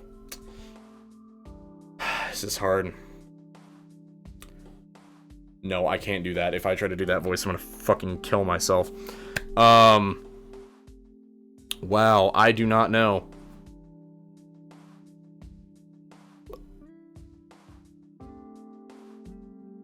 Wait a minute. I got it. This is gonna be my worst impression so far. Hello, hey, I'm Kevin. Jimmy John, nice to meet you. Could I perhaps interest you in our Midwest institution? Is this some kind of religious thing? Not at all. It's a college. Sorry, but I'd already got my degrees. Yeah, I know. It was just a joke. Oh, so me going to college is a joke now. I'm not good enough, is that it? Not at all. Even if you wanted to study hit there, I don't think you'd be with us for long enough to make use of it. I think that came out wrong. You're lucky I won't take this the wrong way. Ew. So you're a recruiter for this college? No, this is just my summer job. Once the semester starts up again, I'll actually be attending to get my degree in psychology. College, wonderful times. Is that sarcasm? Maybe. I don't even know you had colleges here, though. Well, you do now. Why'd you even approach me if you know I'm not going to go to college here? Don't tell me it's just because I'm human. I was actually trying to talk to that old lady who walked by, but once you turned around, there was no going back. Oh, well, thanks for not making things awkward. Hey, I treat everyone nicely until I have a reason not to. That's good customer service. Sure, but it's not just for the job, you know. That's just me.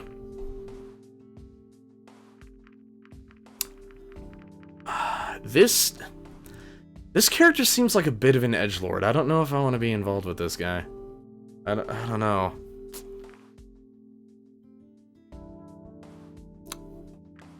I'll invite him. Why not? Oh, as in come over to my that's not what I meant by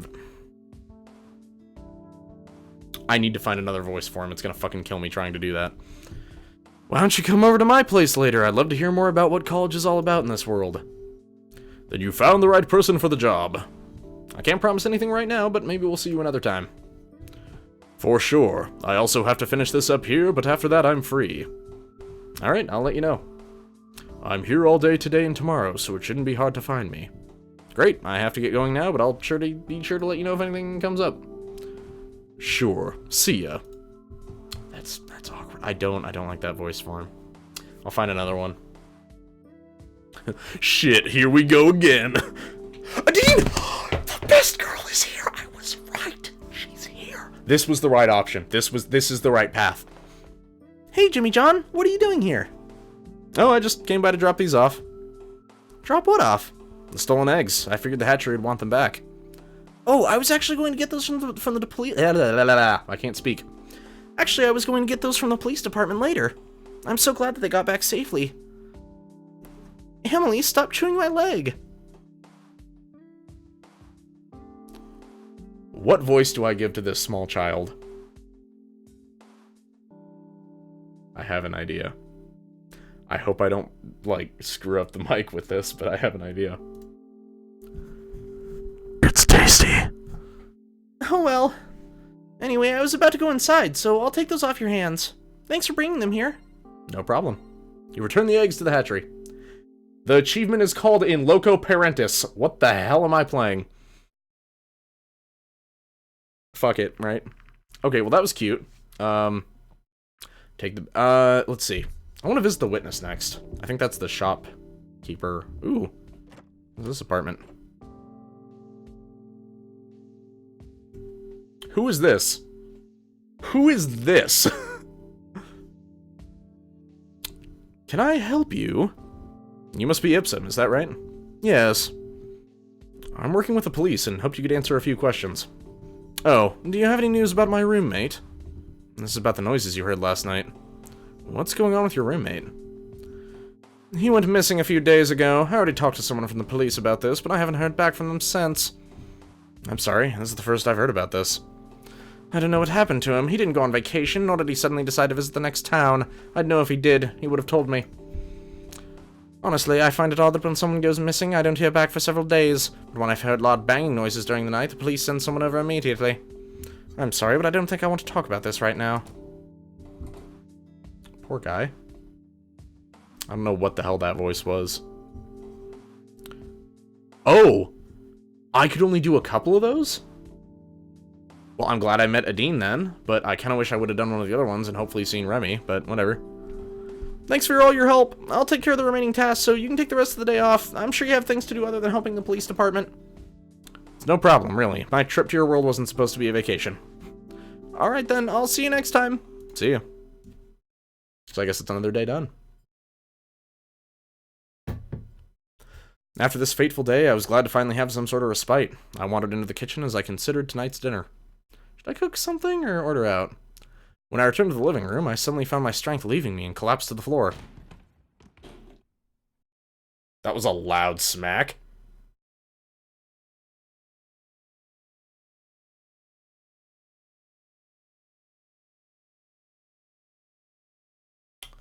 Sure, I'll roll with it.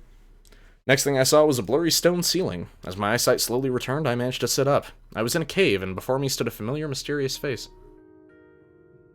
It's the boy.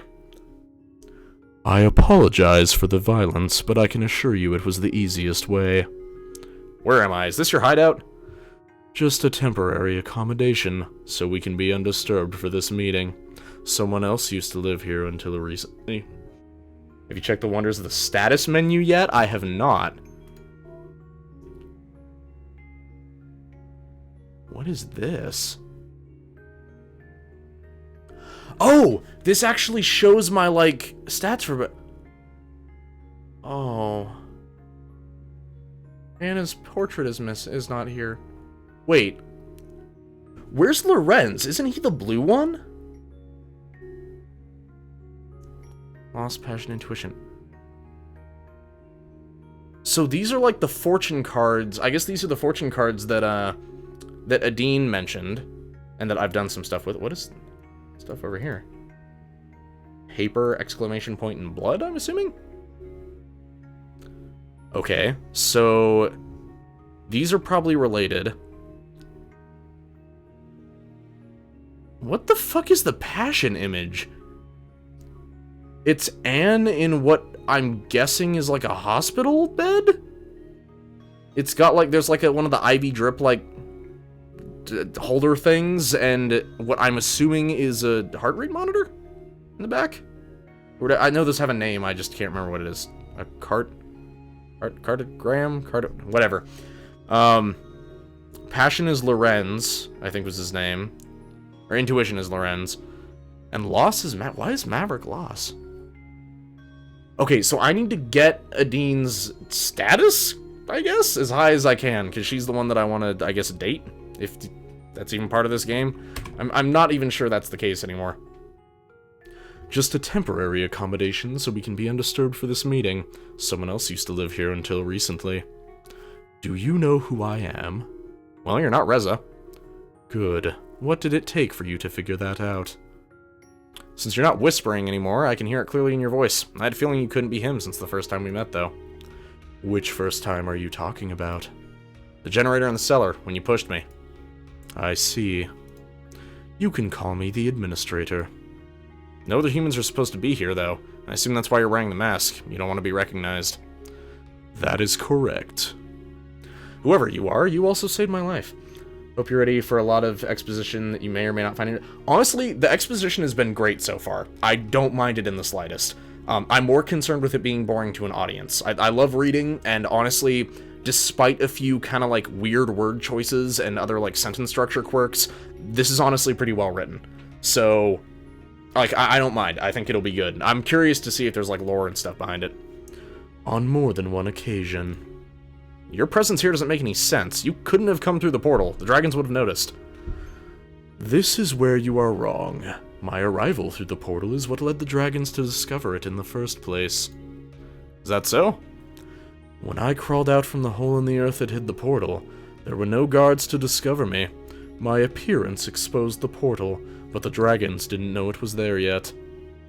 So you arrived even before Reza? That makes you the actual first human to come to this world. That is more true than you might think. Just who are you, then? I may have arrived through the portal like you, but my story is very different. I don't know if I can do his entire expedition. I don't know if I can do his entire exposition dump in that voice, though. Before the fall of humanity, I was an engineer. I was part of a team that was formed to create bioweapons. Our task was to create these bioweapons in a country where their development hadn't yet been regulated or outlawed. These weapons were planned to be a low-cost alternative for poor countries to wage war, so they would no longer have to rely on expensive drones and machines for warfare. I was to set up the lab where our bioweapon development would take place. It was a clandestine operation, set to be in the middle of the wilderness. The laboratory was an independent research and living unit, and provided everything we needed without having to rely on external resources, or even an existing power grid. I'm gonna need some water or like 5 minutes to breathe. This is killing my voice. Everything was to be teleported right into the middle of nowhere, with no traces or paper trail to follow, so international communities and law enforcement would have no idea of our operations. Our only connection to the outside world after setup would have been a two-way portal to our headquarters, who would provide everything we needed. While we already could teleport individual people, teleporting a whole building was another matter entirely. Our solution was matter compression technology. Incredibly expensive, but operating in the gray market was also very lucrative. I say just read this part in a regular voice. Yeah, I might have to do that. Because it's getting to me. Technology behind it was much more complicated than even teleportation, despite being based on it. While teleportation works by utilizing black holes with a beginning and an end, compression technology relies on a loop, keeping matter in a sort of limbo state until the loop is broken. Working with black holes was very complicated to begin with, but this shape required much more finesse, and was much more expensive. I was to be sent alone to set up the lab and the portal so the rest of the team could arrive safely. In case you didn't know, it is possible to use a portal to send someone to a previously defined endpoint. Therefore, it is not required to have a portal at the destination to be sent there, but as you can imagine, this is also very dangerous. A single variable off by a fraction can mean the difference between landing safely at your destination and smothering in space. Of course, my employer did not want anything like that to happen, not necessarily for my own sake, but because of all the unfathomably expensive equipment I had with me. Regardless, something went wrong anyway. Despite all their checks and safeguards, they could only minimize the risk so much. Even if the risk is a fraction of a fraction, sometimes you're just that unlucky. And sometimes it turns out that your bad luck is a blessing in disguise. I arrived safely somewhere in the jungles of Earth, yet it was not the destination that had been planned. I knew something was off, but nevertheless, I set to work immediately. At the very least, I could prepare the building. I would have shelter, and then I could begin preparations for our project. Getting the portal into working order would take more time, as it was a complicated process that could take several weeks. If things had gone wrong as I suspected, I would at least be able to establish contact with headquarters after the portal had been set up, and I would be able to return. While teleporting the lab to the wrong location was certainly a costly mistake, I was still lucky to have my life. Before long, I discovered the truth about the place I had arrived. While I was still on Earth, it was not the Earth I knew. It was the Earth of 65 million... What? What the f... You're telling me these portals are time travel? Somehow that breaks my heart. Like, that really hurts. And I don't know why. Not like, oh god, this is so terrible. I mean, like, there's an emotional... I feel sad, and I don't know why. We knew that by utilizing black holes for teleportation, time travel was a theoretical possibility. It was something even my company didn't dare to attempt, though, as teleportation in itself was still a very new technology. Yet here I was, 65 million years in the past, with a research station all to myself. The company would revel in the opportunity to study and profit from all the different life forms I could see. If only they knew about them. I spent the few weeks setting up the portal as planned, yet when I tried to re-establish contact with my employer, I was met with silence.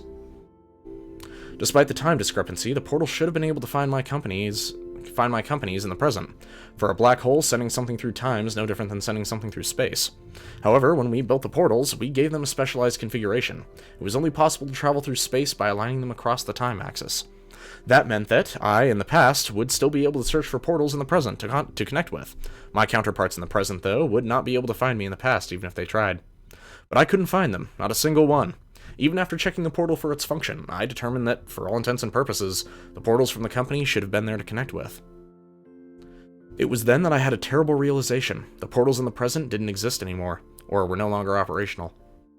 Maybe the blunder of teleporting the lab caused them to reconsider the risks of using this technology. After all, it was already controversial and had been outlawed in several countries. I wouldn't have been surprised if they decided to cut their losses, but it was highly unlikely that they would have immediately shut down every single portal and left me stranded without notice. Portal technology was still being relied on in several places in the present. In my mind, only one possibility remained. Super weapons. What? Sure, I'll roll with it. Various nations have been using them as bargaining chips for some time. I didn't think the threats had become that serious, but one of them must have launched their weapon and destroyed the majority of Earth. Sure. It could have been the result of a malfunction, or perhaps the political situation had escalated. Either way, it was not possible for me to establish any means of communication to find out what had really happened. I could have sent myself back into the present with the right coordinates, but this was a risky endeavor, and I also had to ask myself if it was a present I wanted to return to. I was sure that if anything was even left of our world, the aftermath or a possible retaliatory strike would take care of the rest. In the end, I had to realize that whichever present did exist was likely not one that was worth returning to. It made my decision all the easier. Instead of returning to a destroyed civilization, I saw an opportunity. Rather than creating bioweapons, I could use the lab to create a new civilization, shaped by my own ideals. Maybe a super weapon you already know about. Huh. You're right. I think I know what you're talking about. I had all the necessary data and the most modern methods and machines at my fingertips. Besides, most of the processes had already been automated. In the end, I still used the lab for what it had been created for, fusing human and animal DNA to create beings that were mostly animal, but possessed a greater intelligence that allowed them to learn whatever we wanted them to.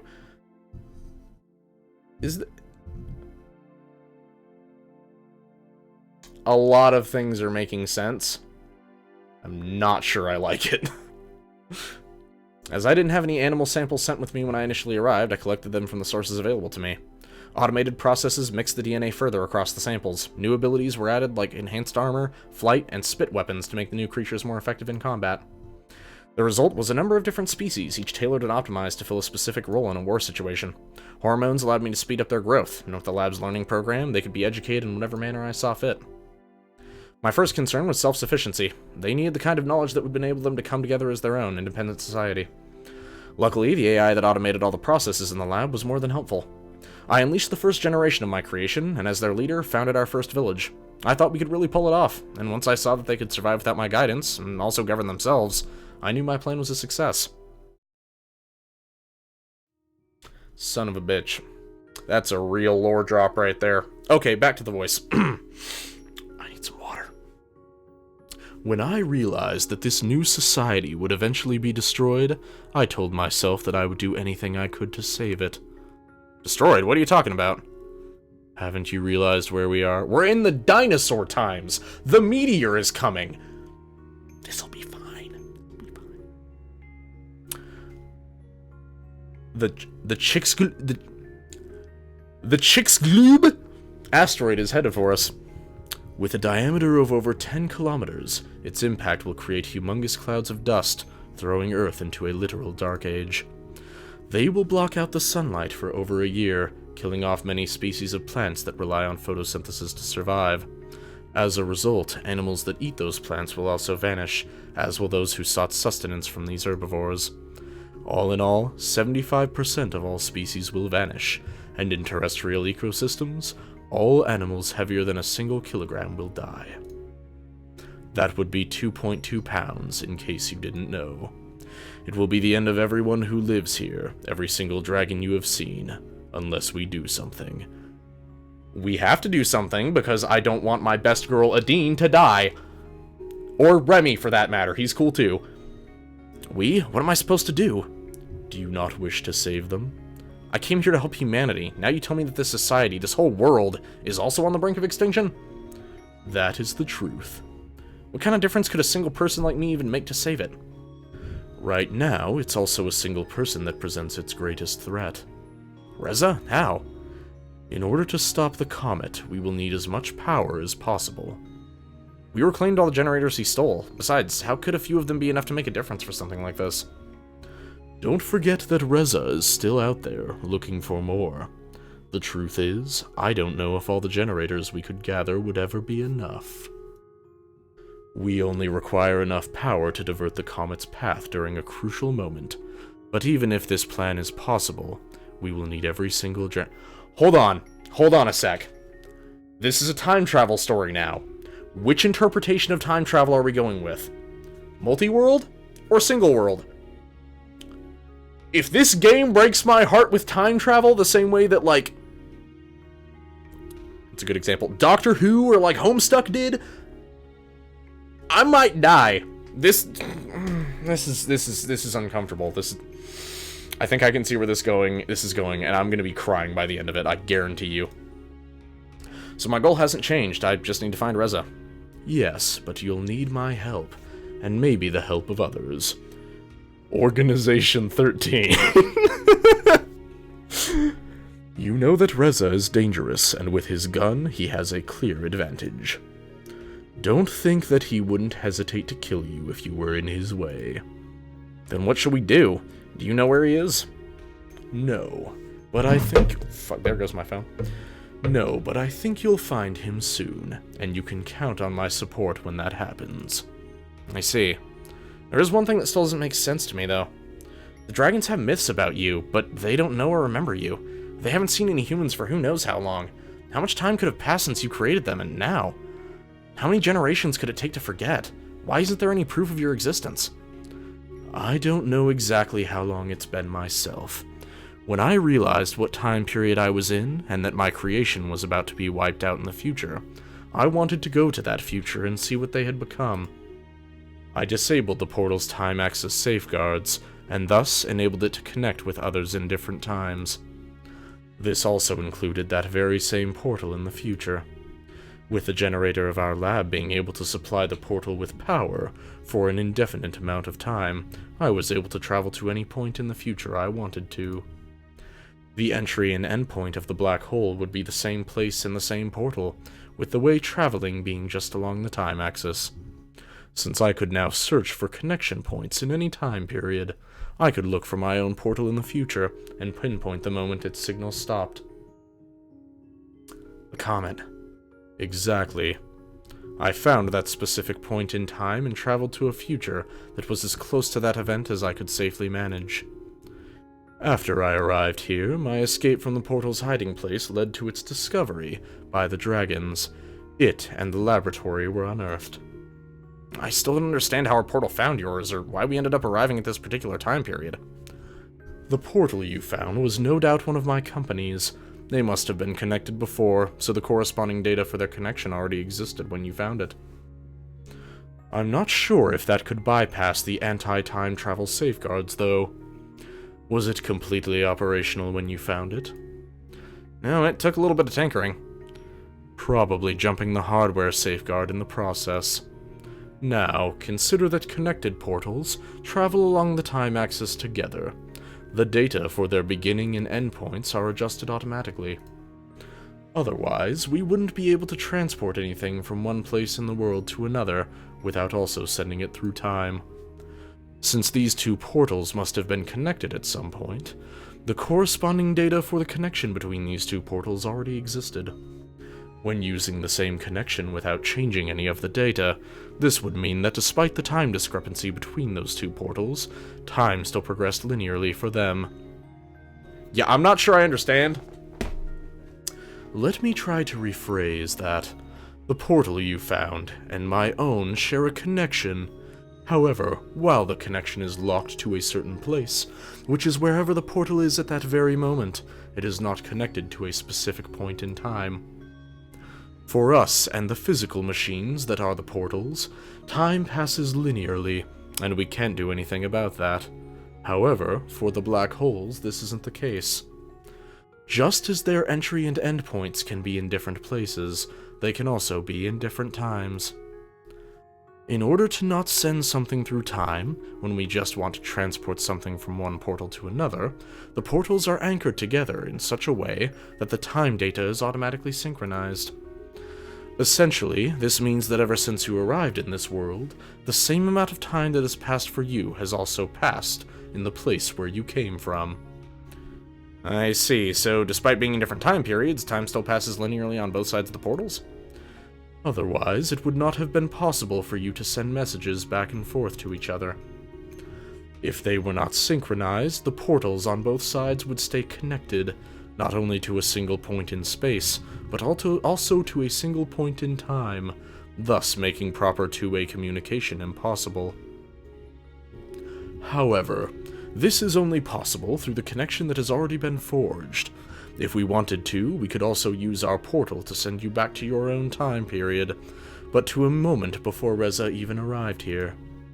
But that would mean there would be two of me, right? Wouldn't that cause a time paradox?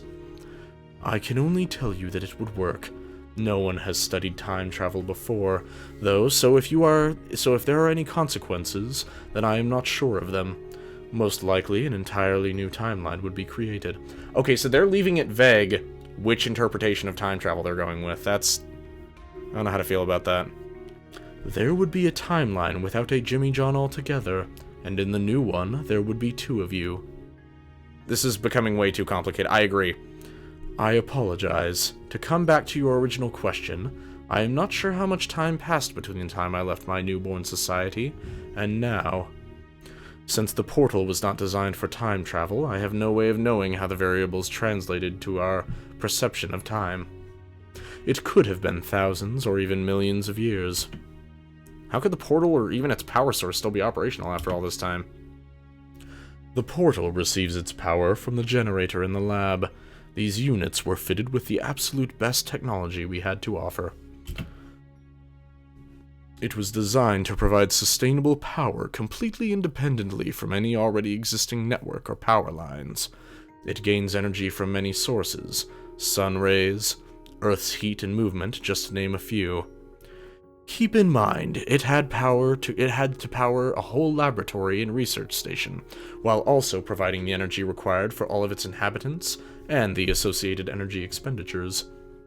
Taking its power from Earth itself, a generator like this could continue providing power to the lab indefinitely. Speaking of which, why haven't I seen a single dinosaur since I arrived? It seems that the Dragon Society expanded over the whole continent.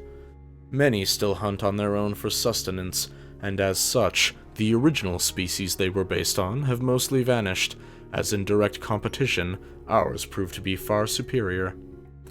Also, they have probably taken measures against having big predators roam their cities and villages. Yet while the dragon population has increased tremendously, I have found that by and large their society as whole has not changed much. Is that why everything here looks like it was made for humans? I suppose so. The learning program I initially used gave them knowledge about things and how to create them, yet of course those were only human inventions and designs. Did they ever once stop to think that they should adjust how certain things look?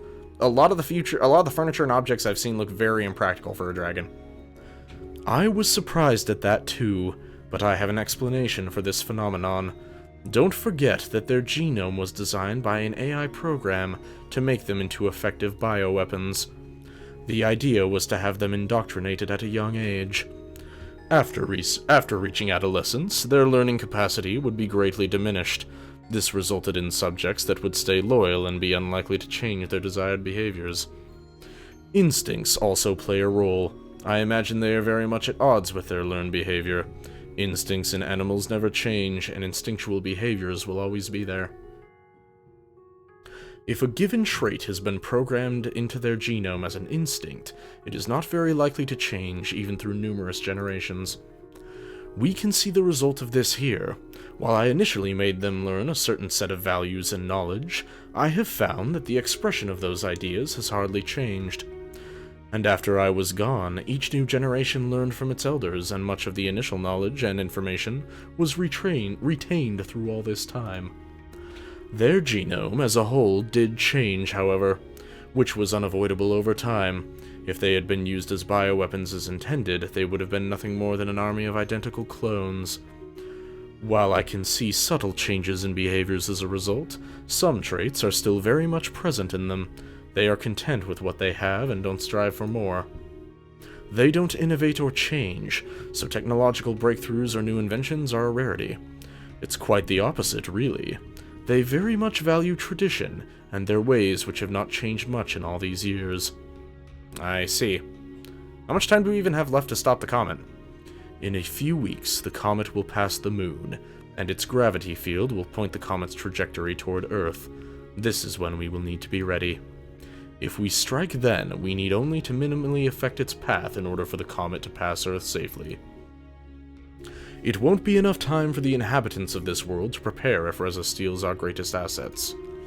So it's all about Reza and the generators, isn't it? Indeed. By the way, I fixed the portal in case we need to use it.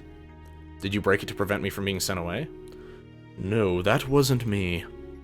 Reza better not use it to escape. Trust me, the portal is our greatest asset. I have programmed it with emergency coordinates. If you should find yourself in a hopeless situation, and feel there is no other way out, go to the portal. I have made sure only you will be able to use them. What about my dragon friends? Like, that's cool that you're wanting to save me, Mr. the Administrator, or Mrs. the Administrator. I don't know what you look like. My point is, will Adine and Remy be safe? That's all I care about. And probably Bryce, too. He's pretty cool. And you know what? Sebastian is pretty cool, too. A lot of characters in this are really, like, they're really cool. This is good. I'll keep that in mind. So, what's your plan? What do we do now? I will resume my work, and you will continue yours. Find Reza. The Administrator turned to leave. Wait, what's with all the secrecy? Why are you still wearing that mask? Why don't we pool our resources together and you show me your hideout? Don't you think it would be better if you were completely frank with me? No, not now. A second later, the figure had already vanished into the darkness outside. When I followed, I realized I wasn't sure how to get back to my apartment. Surrounded by trees and the blanket of night, it was hard to make out where I stood. After wandering through the underbrush, I realized that the lights on the horizon had to be coming from the village and made my way back. I returned to my apartment without much trouble. When I looked at the clock, it was surprised to see how much time has passed. Not having anything left to do for the day, I soon fell into a deep slumber. Why is this so engaging? Like, goddamn.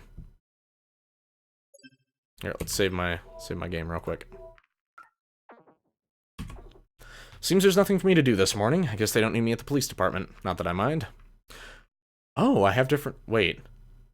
Where... Oh no, Adine is there. Thank God. My heart just skipped a beat. I thought she was gone, and it's like, oh, fuck, is plot happening, and she's gonna die? Okay, we're fine. We're fine. Everything's fine. I'm gonna meet with Adine. I'll start there. That must be her. Hi, Jimmy John. Hey, Adine. Are you ready to go? Sure am. Can't wait to see everything in the festival. Yes! This is the festival! Am I spending it with her? Please tell me that's the case.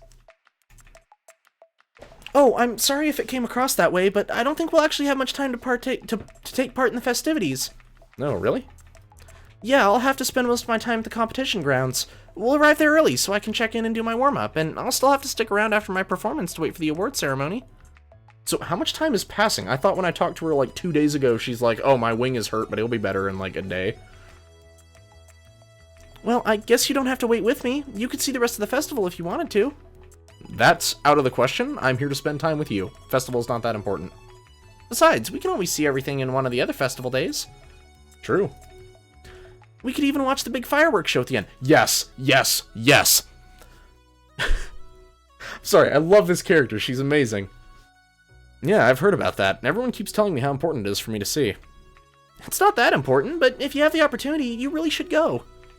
I'm not sure if I'll be able to attend, but I'd gladly accompany if you have the chance.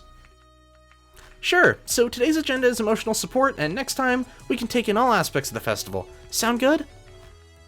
So 3 days ago? You're right, that might have been... 3 days ago sounds more accurate. Because we did the whole thing with trying to find Reza's hideout. She would only had a day to practice, Jesus. Perfect. Alright, let's go then. She is my favorite character in this game. Remy is a very close second, but she is my favorite. Took a while for us to arrive at the festival, which had already begun by this point. The last of the booths that lined the way were still being set up, but dragons of all shapes and sizes were already pouring in.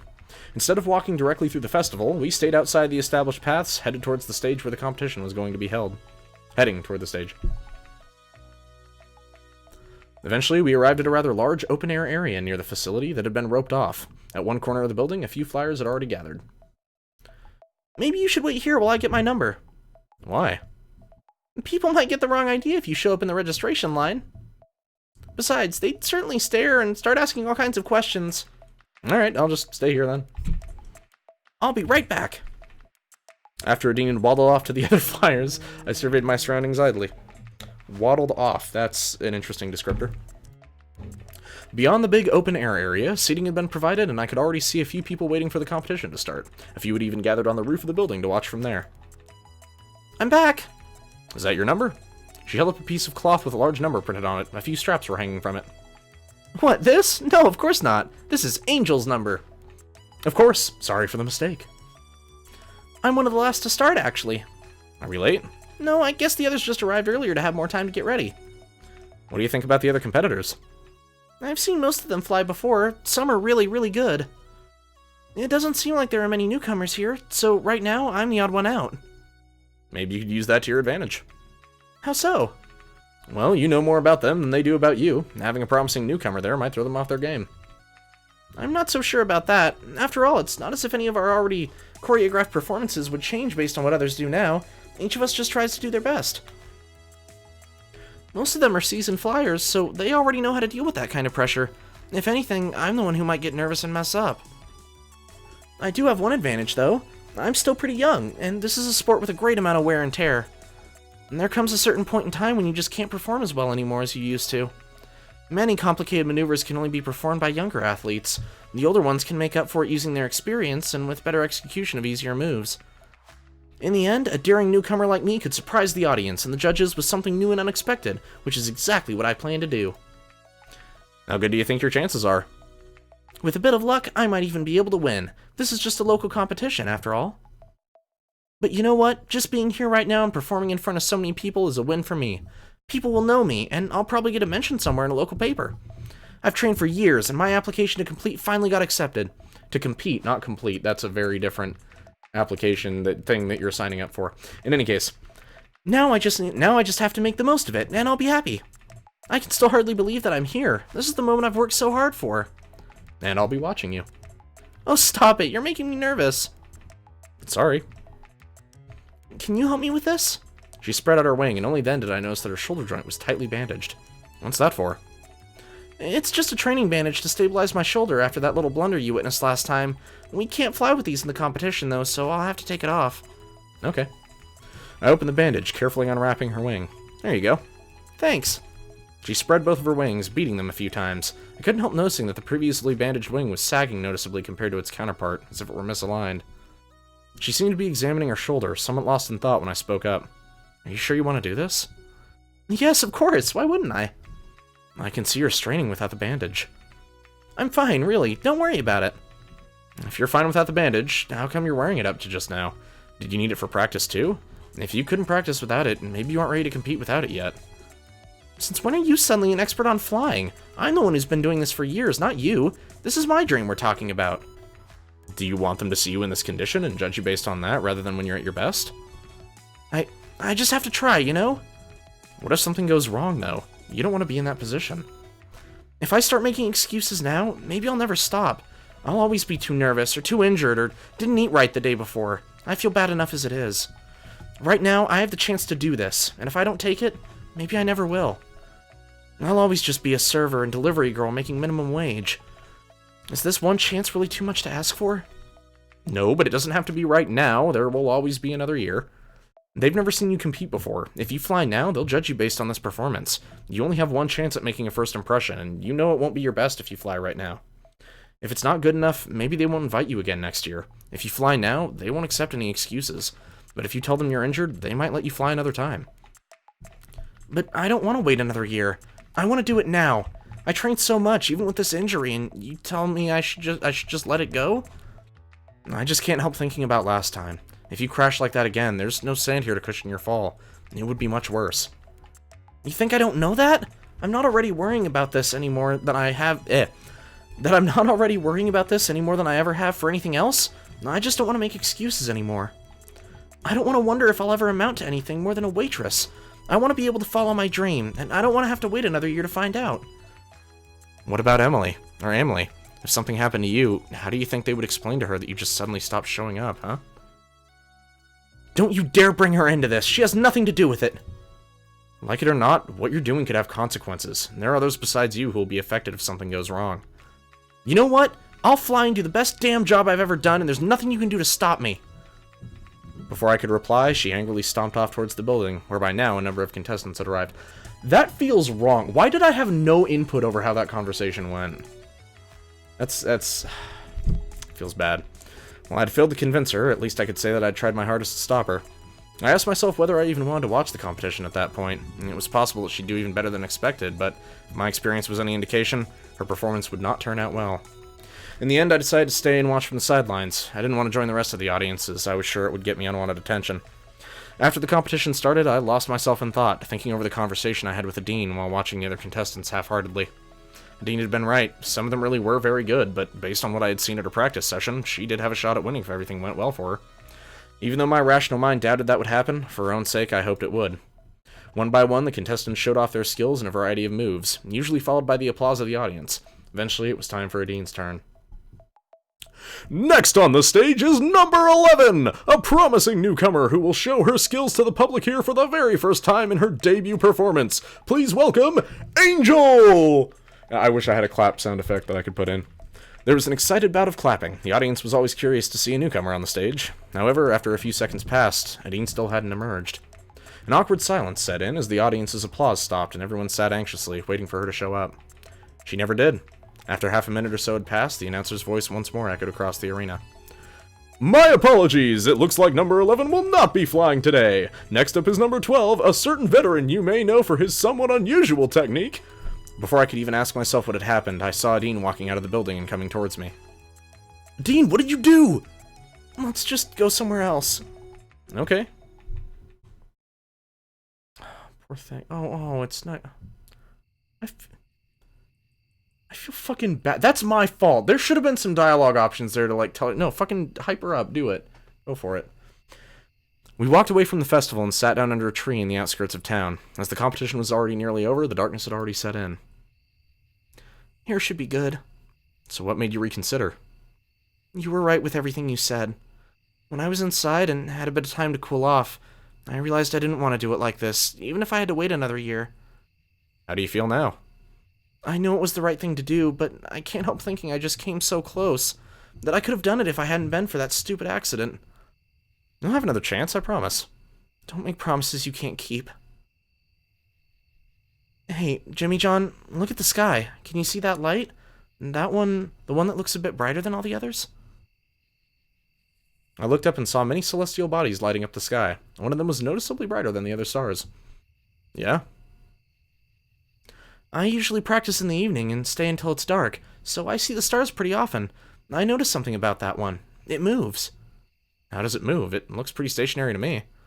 You won't notice it just by looking at it, but over the last couple of weeks, I've noticed it's changed positions when compared to the other stars. It can't be a star then. Stars don't move. They have an office in one of the cities that watches these kind of things. I called them about it a while ago. What did they say? It's just an asteroid passing by. It's just an asteroid. It's just an asteroid. It's probably fine. It's just an asteroid. Adine, come through the portal with me, my sweet child. Stay alive. That's all I ask.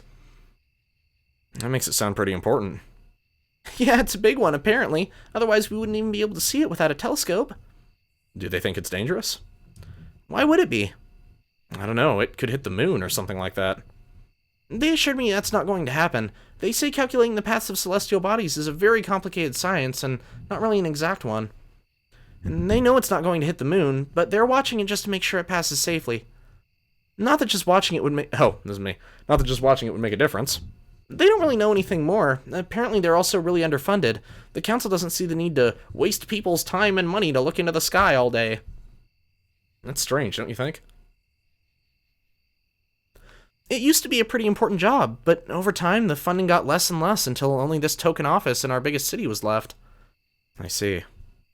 It's such a shame since the whole institution was based on our creation story. In what way? In one of the stories, our creator told us to watch the skies. And how religious are you, really? What exactly do you mean? Well, dragons have these myths about humans. How many of them do you actually believe are true? Oh, I believe all of it. I just love reading all the stories, theories, and all that. Why is that? Well, I think there's a lot we can learn from it. Much of our society is based on it, including our laws and traditions. I see. Can I ask you a question? Sure, go ahead. What would you think if I told you that I'm a time traveler from the future? Hey, don't joke about something like that. Why not? Because I'd believe you. Oh my god, she's adorable. My fucking heart, dude. I can't.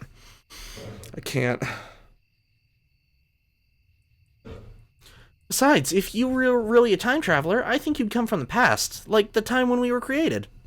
Really? Why's that? Because that's the only time in our history where we know of humans ever being here. If you came from the future, that would mean humans were to show up at some point in our future history, and I'm not sure how or why that would happen. Wouldn't that mean that I was your creator?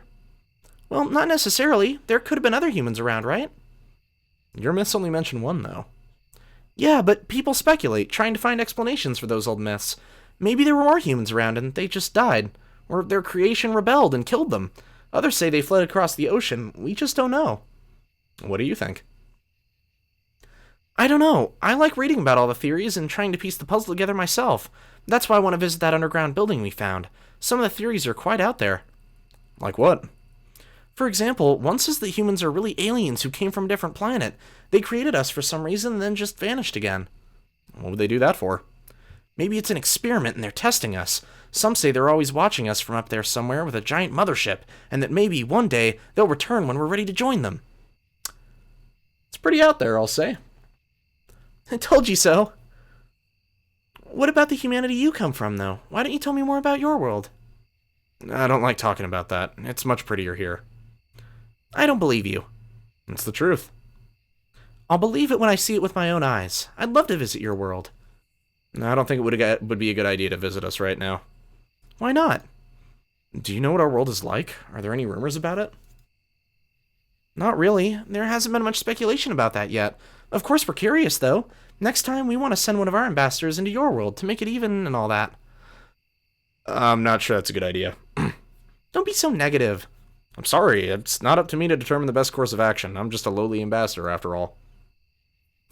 Not quite as lowly as a waitress with nothing more than high aspirations. God, she's adorable and I love her. She's so freaking the best. She's the best. Maybe it's time for me to go home. I would walk you, but I guess you'd be faster if you flew. No, I'd rather not without the bandage. You serious? And you were gonna do your performance like that? I know, I shouldn't have tried. You don't have to bring that up again. I'm sorry. For what it's worth, I think you made the right decision in the end. Thank you. Shall we go then? Sure. This is some cute shit, man. I really like this. There we are. Do you want to come in for a bit? It would be a shame for you to have come all this way for nothing. Sure. She opened the door, wiping her feet on the doormat before she went inside. Can I offer you something to drink, maybe? No thanks, I'm good. How about some TV? That could be interesting. I haven't watched TV in ages, and I don't have one in the apartment. You're right, you've got a pretty decent apartment, but they didn't provide a TV. I wonder why. Maybe they want to avoid culture shock or something like that. You got a shelf full of books, though. Why would books be fine, but not a TV? I suppose when they give me books, they know what I'm going to read, but on TV, they can't really regulate the content I'm going to see. At least if TV works the same way as ours used to. And that's true. Maybe they just thought your time would be better spent elsewhere. I guess. If they didn't want me to watch TV, they certainly never told me. Actually, there's a series on right now that could be pretty interesting to you. What is it? Well, I'm not going to tell you. Do you want me to put it on or not? Sure, let's do it. Am I about to Netflix and chill with the best girl of Angels with Scaly Wings? I think that's what's happening. Adine turned on the TV and a brief flicker appeared on the screen before it was filled with the image of a house from the outside. Well, that doesn't look unusual. Just wait a bit. The camera cut to the inside of the home while the chattering of small talk could be heard. Then some figures entered the living room on the screen. They were grotesque, malformed creatures with rather cartoony proportions, covered in odd lumps all over their body. They all shared the same odd skin tone. It was clear to me that these figures were played by actors in obviously fake, bulky costumes that reminded me of mascots. What are those? Humans? Humans. That's the name of the series. It's a typical sitcom about a contemporary family as we would expect it, but the twist is that everyone is human. And then I realized why I haven't been able to identify the creatures on the screen as humans. They were all naked. The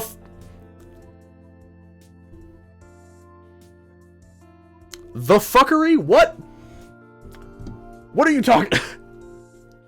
This is not, Since the dragon's concept of clothing was different, they had applied their own principles when creating this series. It was quite bizarre to see a typical family sitcom where all the characters were in obviously fake costumes, and also happened to be naked. Do you like it? It's one of my favorites. While it is a sitcom, it manages to address serious and deep issues fairly often, which I don't think would be as effective if we weren't watching them through the lens of this alternate reality. This one isn't a bad episode, but it's already nearly over. I guess there's no point in just watching the ending. True. By this point, the credits were already rolling, and Adine turned off the TV again. What do you think? Let's just say that if a human looking like that suddenly showed up in our world, people would probably run away screaming. They don't look that bad. Sure, it's impressive if we consider what they had to work with, but there's a few things they got wrong. Like what? Well, for one, humans mostly wear clothing, and secondly, we don't have tails. Those are just small details. The series is still good, though. Is it popular? For sure. Many people love it. I see. I hope they aren't too scared of me when they see how different I am, though. I didn't run away screaming when I first met you, did I? True. Now that you're already here, there's something you could help me with. What is it? Well, it'd be a huge favor to ask, and it's kind of embarrassing. Just say it. The worst I can do is say no. How should I say this? It's about my shower. I get pretty dirty from practice sometimes, especially from the bad landings, and recently the detachable shower head broke. Wait a goddamn minute. Is this going where I think it's going? Is this content safe for Twitch? And safe for YouTube? We'll see where this goes. That usually wouldn't be much of a problem, but with this injury, I can't quite reach a few places on my own. It's already not ideal having to manage everything with my wings, but now it's even harder. You want me to scrub your back? I guess you could put it that way. Told you it was embarrassing.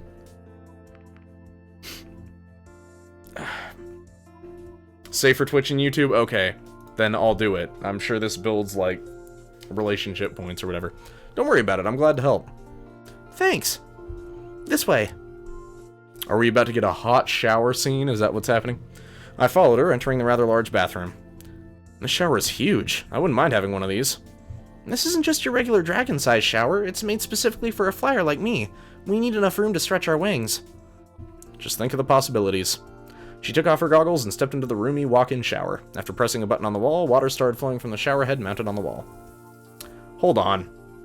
Go back. They used wall twice in the same sentence. Get an editor! Jesus! Anyway, she moved around a bit, stretching this and that way in order to cover her whole body in the shower. Soon afterwards, she pressed the button on the wall again, and the water flow stopped. She turned to show me her back, wings splayed.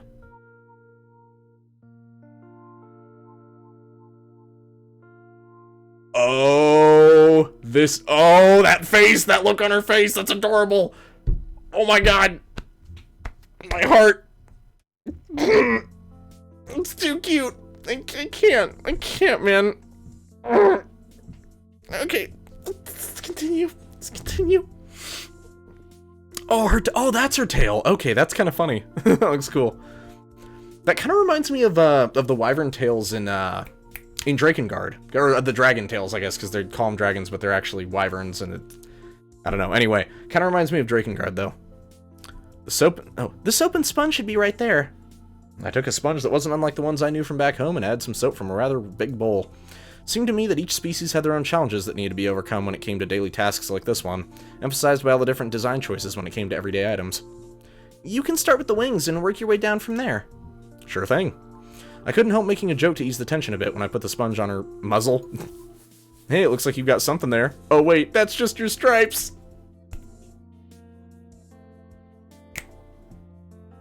Hey, stop that! Sorry, I couldn't resist. Good job, now I've got soap in my nose. I started scrubbing her wings. Now that I could see them up close and fully extended, I found them to be quite impressive. She's got the dots. You know, I actually tried to do that before. What do you mean? Washing off those stripes. Why? Well, I was just a child back then. You know how kids are. They make fun of everything, though I don't know if human children are the same way. They are. Trust me. Don't press too hard there. That's the injured shoulder. I'll be careful. Eventually, I reached her lower back, and while I was watching a particular spot on her left side, I could see her leg twitching slightly. Are you ticklish there? I guess you noticed. What happens if I do this? I repeated my ministrations, moving the sponge in circles over that particular spot. Hey, stop that! She started squirming, and suddenly her tail whacked around and hit me in the face, causing me to stumble and fall over backwards. Are you okay? I guess I deserve that. Well, you tickle the dragon, you get the tail, apparently. The forked tip of her tail was still hovering inches in front of my face. Its peculiar shape reminded me of something, and I couldn't help but grab it and hold it like a telephone. Hello? Hello?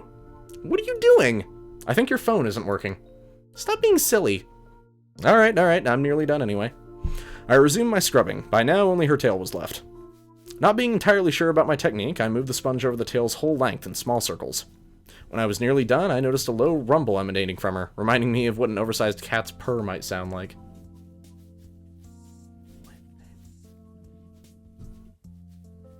Can you hear that?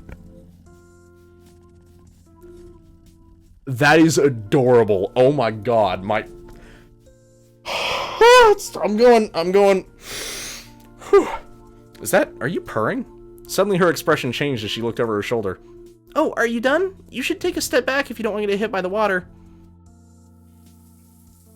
After I left the shower again, she pressed a button on the wall and the water resumed once more. She only stood under it briefly and moved around a bit until the water had completely washed off the suds. When she turned off the water again, I realized it didn't cling to her much at all. After she shook herself for a bit, she stepped out again, nearly dry. Thanks, I really needed that. You're welcome. It's probably getting late for you, and I already held you up this long. Don't worry about it. Oh, it's already dark outside. I guess that took longer than I thought. I'm not supposed to go outside this late. You're right. We were advised by the police to stay inside after nightfall because of everything that's going on. For me, this is even more important. We don't know if there's anyone out there who might want to target me. I suppose you'll just have to spend the...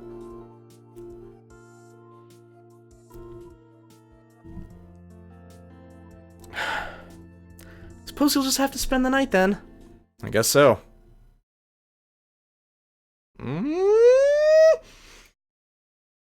Another free day, yay me. Oh, we're just gonna move on? Wait, where's Remy? Where is Remy's name on this list?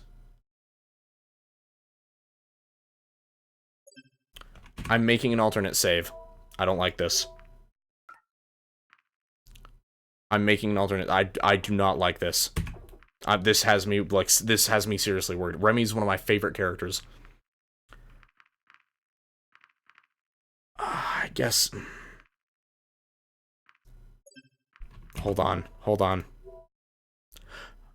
What? What do you mean abandoned? What the fuck are you talking about? Abandoned my ass? Hold on a sec.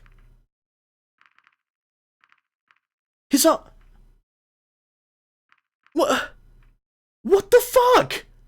Are you serious? So I can't do any more, like, meetings with Remy? Are you fucking kidding me? That's so dumb! Well, I'm glad I made an alternate save, because I want to go back and do those at some point. I mean, I guess I'll continue here. Okay, here's what's confusing, right? Why is Bryce's status still neutral? I haven't hung out with him at all. Why the hell is Remy abandoned? What the fuck? Wow, that... Of these final scenes possibly happening at the same time. So if he wasn't, like... If I hadn't met with him, could I still finish his route? my god. No, I love Remy, dude. He's my favorite character. I mean, aside from Adine, she's really my favorite. But, like, I really like Remy. Oh, my freaking god. That's really irritating. That fucking sucks. That really fucking sucks. I'm not gonna do the meetings with the others because I do plan on doing multiple playthroughs of this game later. I'll probably do Bryce at some point, like try to do his path. I'm just gonna get some rest. I don't give a shit about Kevin. I don't even fucking know who he is. All I know is he's vaguely a dragon that has fur. In the end, I decided to spend the day relaxing in my apartment. I didn't know when things would start to pick up again, so I figured it'd be better to get some rest as long as I still could. Nah, I don't care about Kevin. The fireworks! Conflict. He has a necklace. Okay, you know what? This is actually a really good time to stop for tonight. It's getting late, and I've got work again in the morning. Plus, it's the beginning of a chapter, so I think this is gonna be the best cutoff point, to be honest. Actually, you know, I'll do this first bit in the apartment. After a night of turbulent dreams, my consciousness returned to the shores of the waking world. Today's the day of the big fireworks. Who shall I bring? Wait. Are there other options? Wait a minute. Can I only bring someone to the fireworks if they're at level, like, 4, I guess? If they're level 4, scenes played for, like, 4 scenes?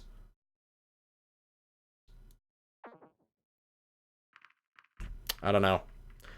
We'll save the fireworks for tomorrow night. I'm planning on playing this again either tomorrow night or Saturday night. Hopefully that will be the end of the game at that point, because I feel like it's kind of long. But, you know, we'll see. Again, my only, like, prior exposure to visual novels was Hatoful Boyfriend and some Danganronpa. Also, Phoenix Wright, if you count that. So, in any case, I think we're going to call it here on this amazing decision. Yeah, we'll save it right here. I guess here, we'll save it here. Okay, so I'm going to save it over the second one, because I still want to do Remy's route later without having to completely replay the game. So maybe we'll come back and do it. Maybe after finishing Adine's route, we'll come back and finish the game with Remy as the main character. We'll see. In any case, thank you everybody for watching. It's been great to play this again. Thank you for the new follow. I'm sorry that the notification was not up. I will have that ready for next time, so that doesn't happen again. And, I think we're good from here. Just like the first part, this is going to be archived to YouTube, so, hey, if you want to check out that first part of this playthrough, if that's, I mean, this is a visual novel, I don't know if playthrough really works. Wait, this is the ending chapter? Oh, it's only 9:30. How long is this chapter? Because it took a good almost 3 hours to get to this point. You know, no, I have to save it. I have to save it, honestly. Part 2, or this part is going to be uploaded to YouTube as an archive through just their direct Twitch archive, so it'll probably be available sometime tomorrow, if you want to go back and watch it for some reason. First part is available there now, and we'll get to part 3 at a later date, hopefully tomorrow, because I really want to see how this ends, and do Remy's route, because, goddamn, he's my second favorite character, and I love him. Not as much as I love Adine, but it's still a bit long. Okay. Well, thank you. I appreciate the honesty, Grant. And yeah, we'll come back to it. We'll come back to it later. So thank you everybody for watching, and I will see you next time, hopefully. Bye-bye.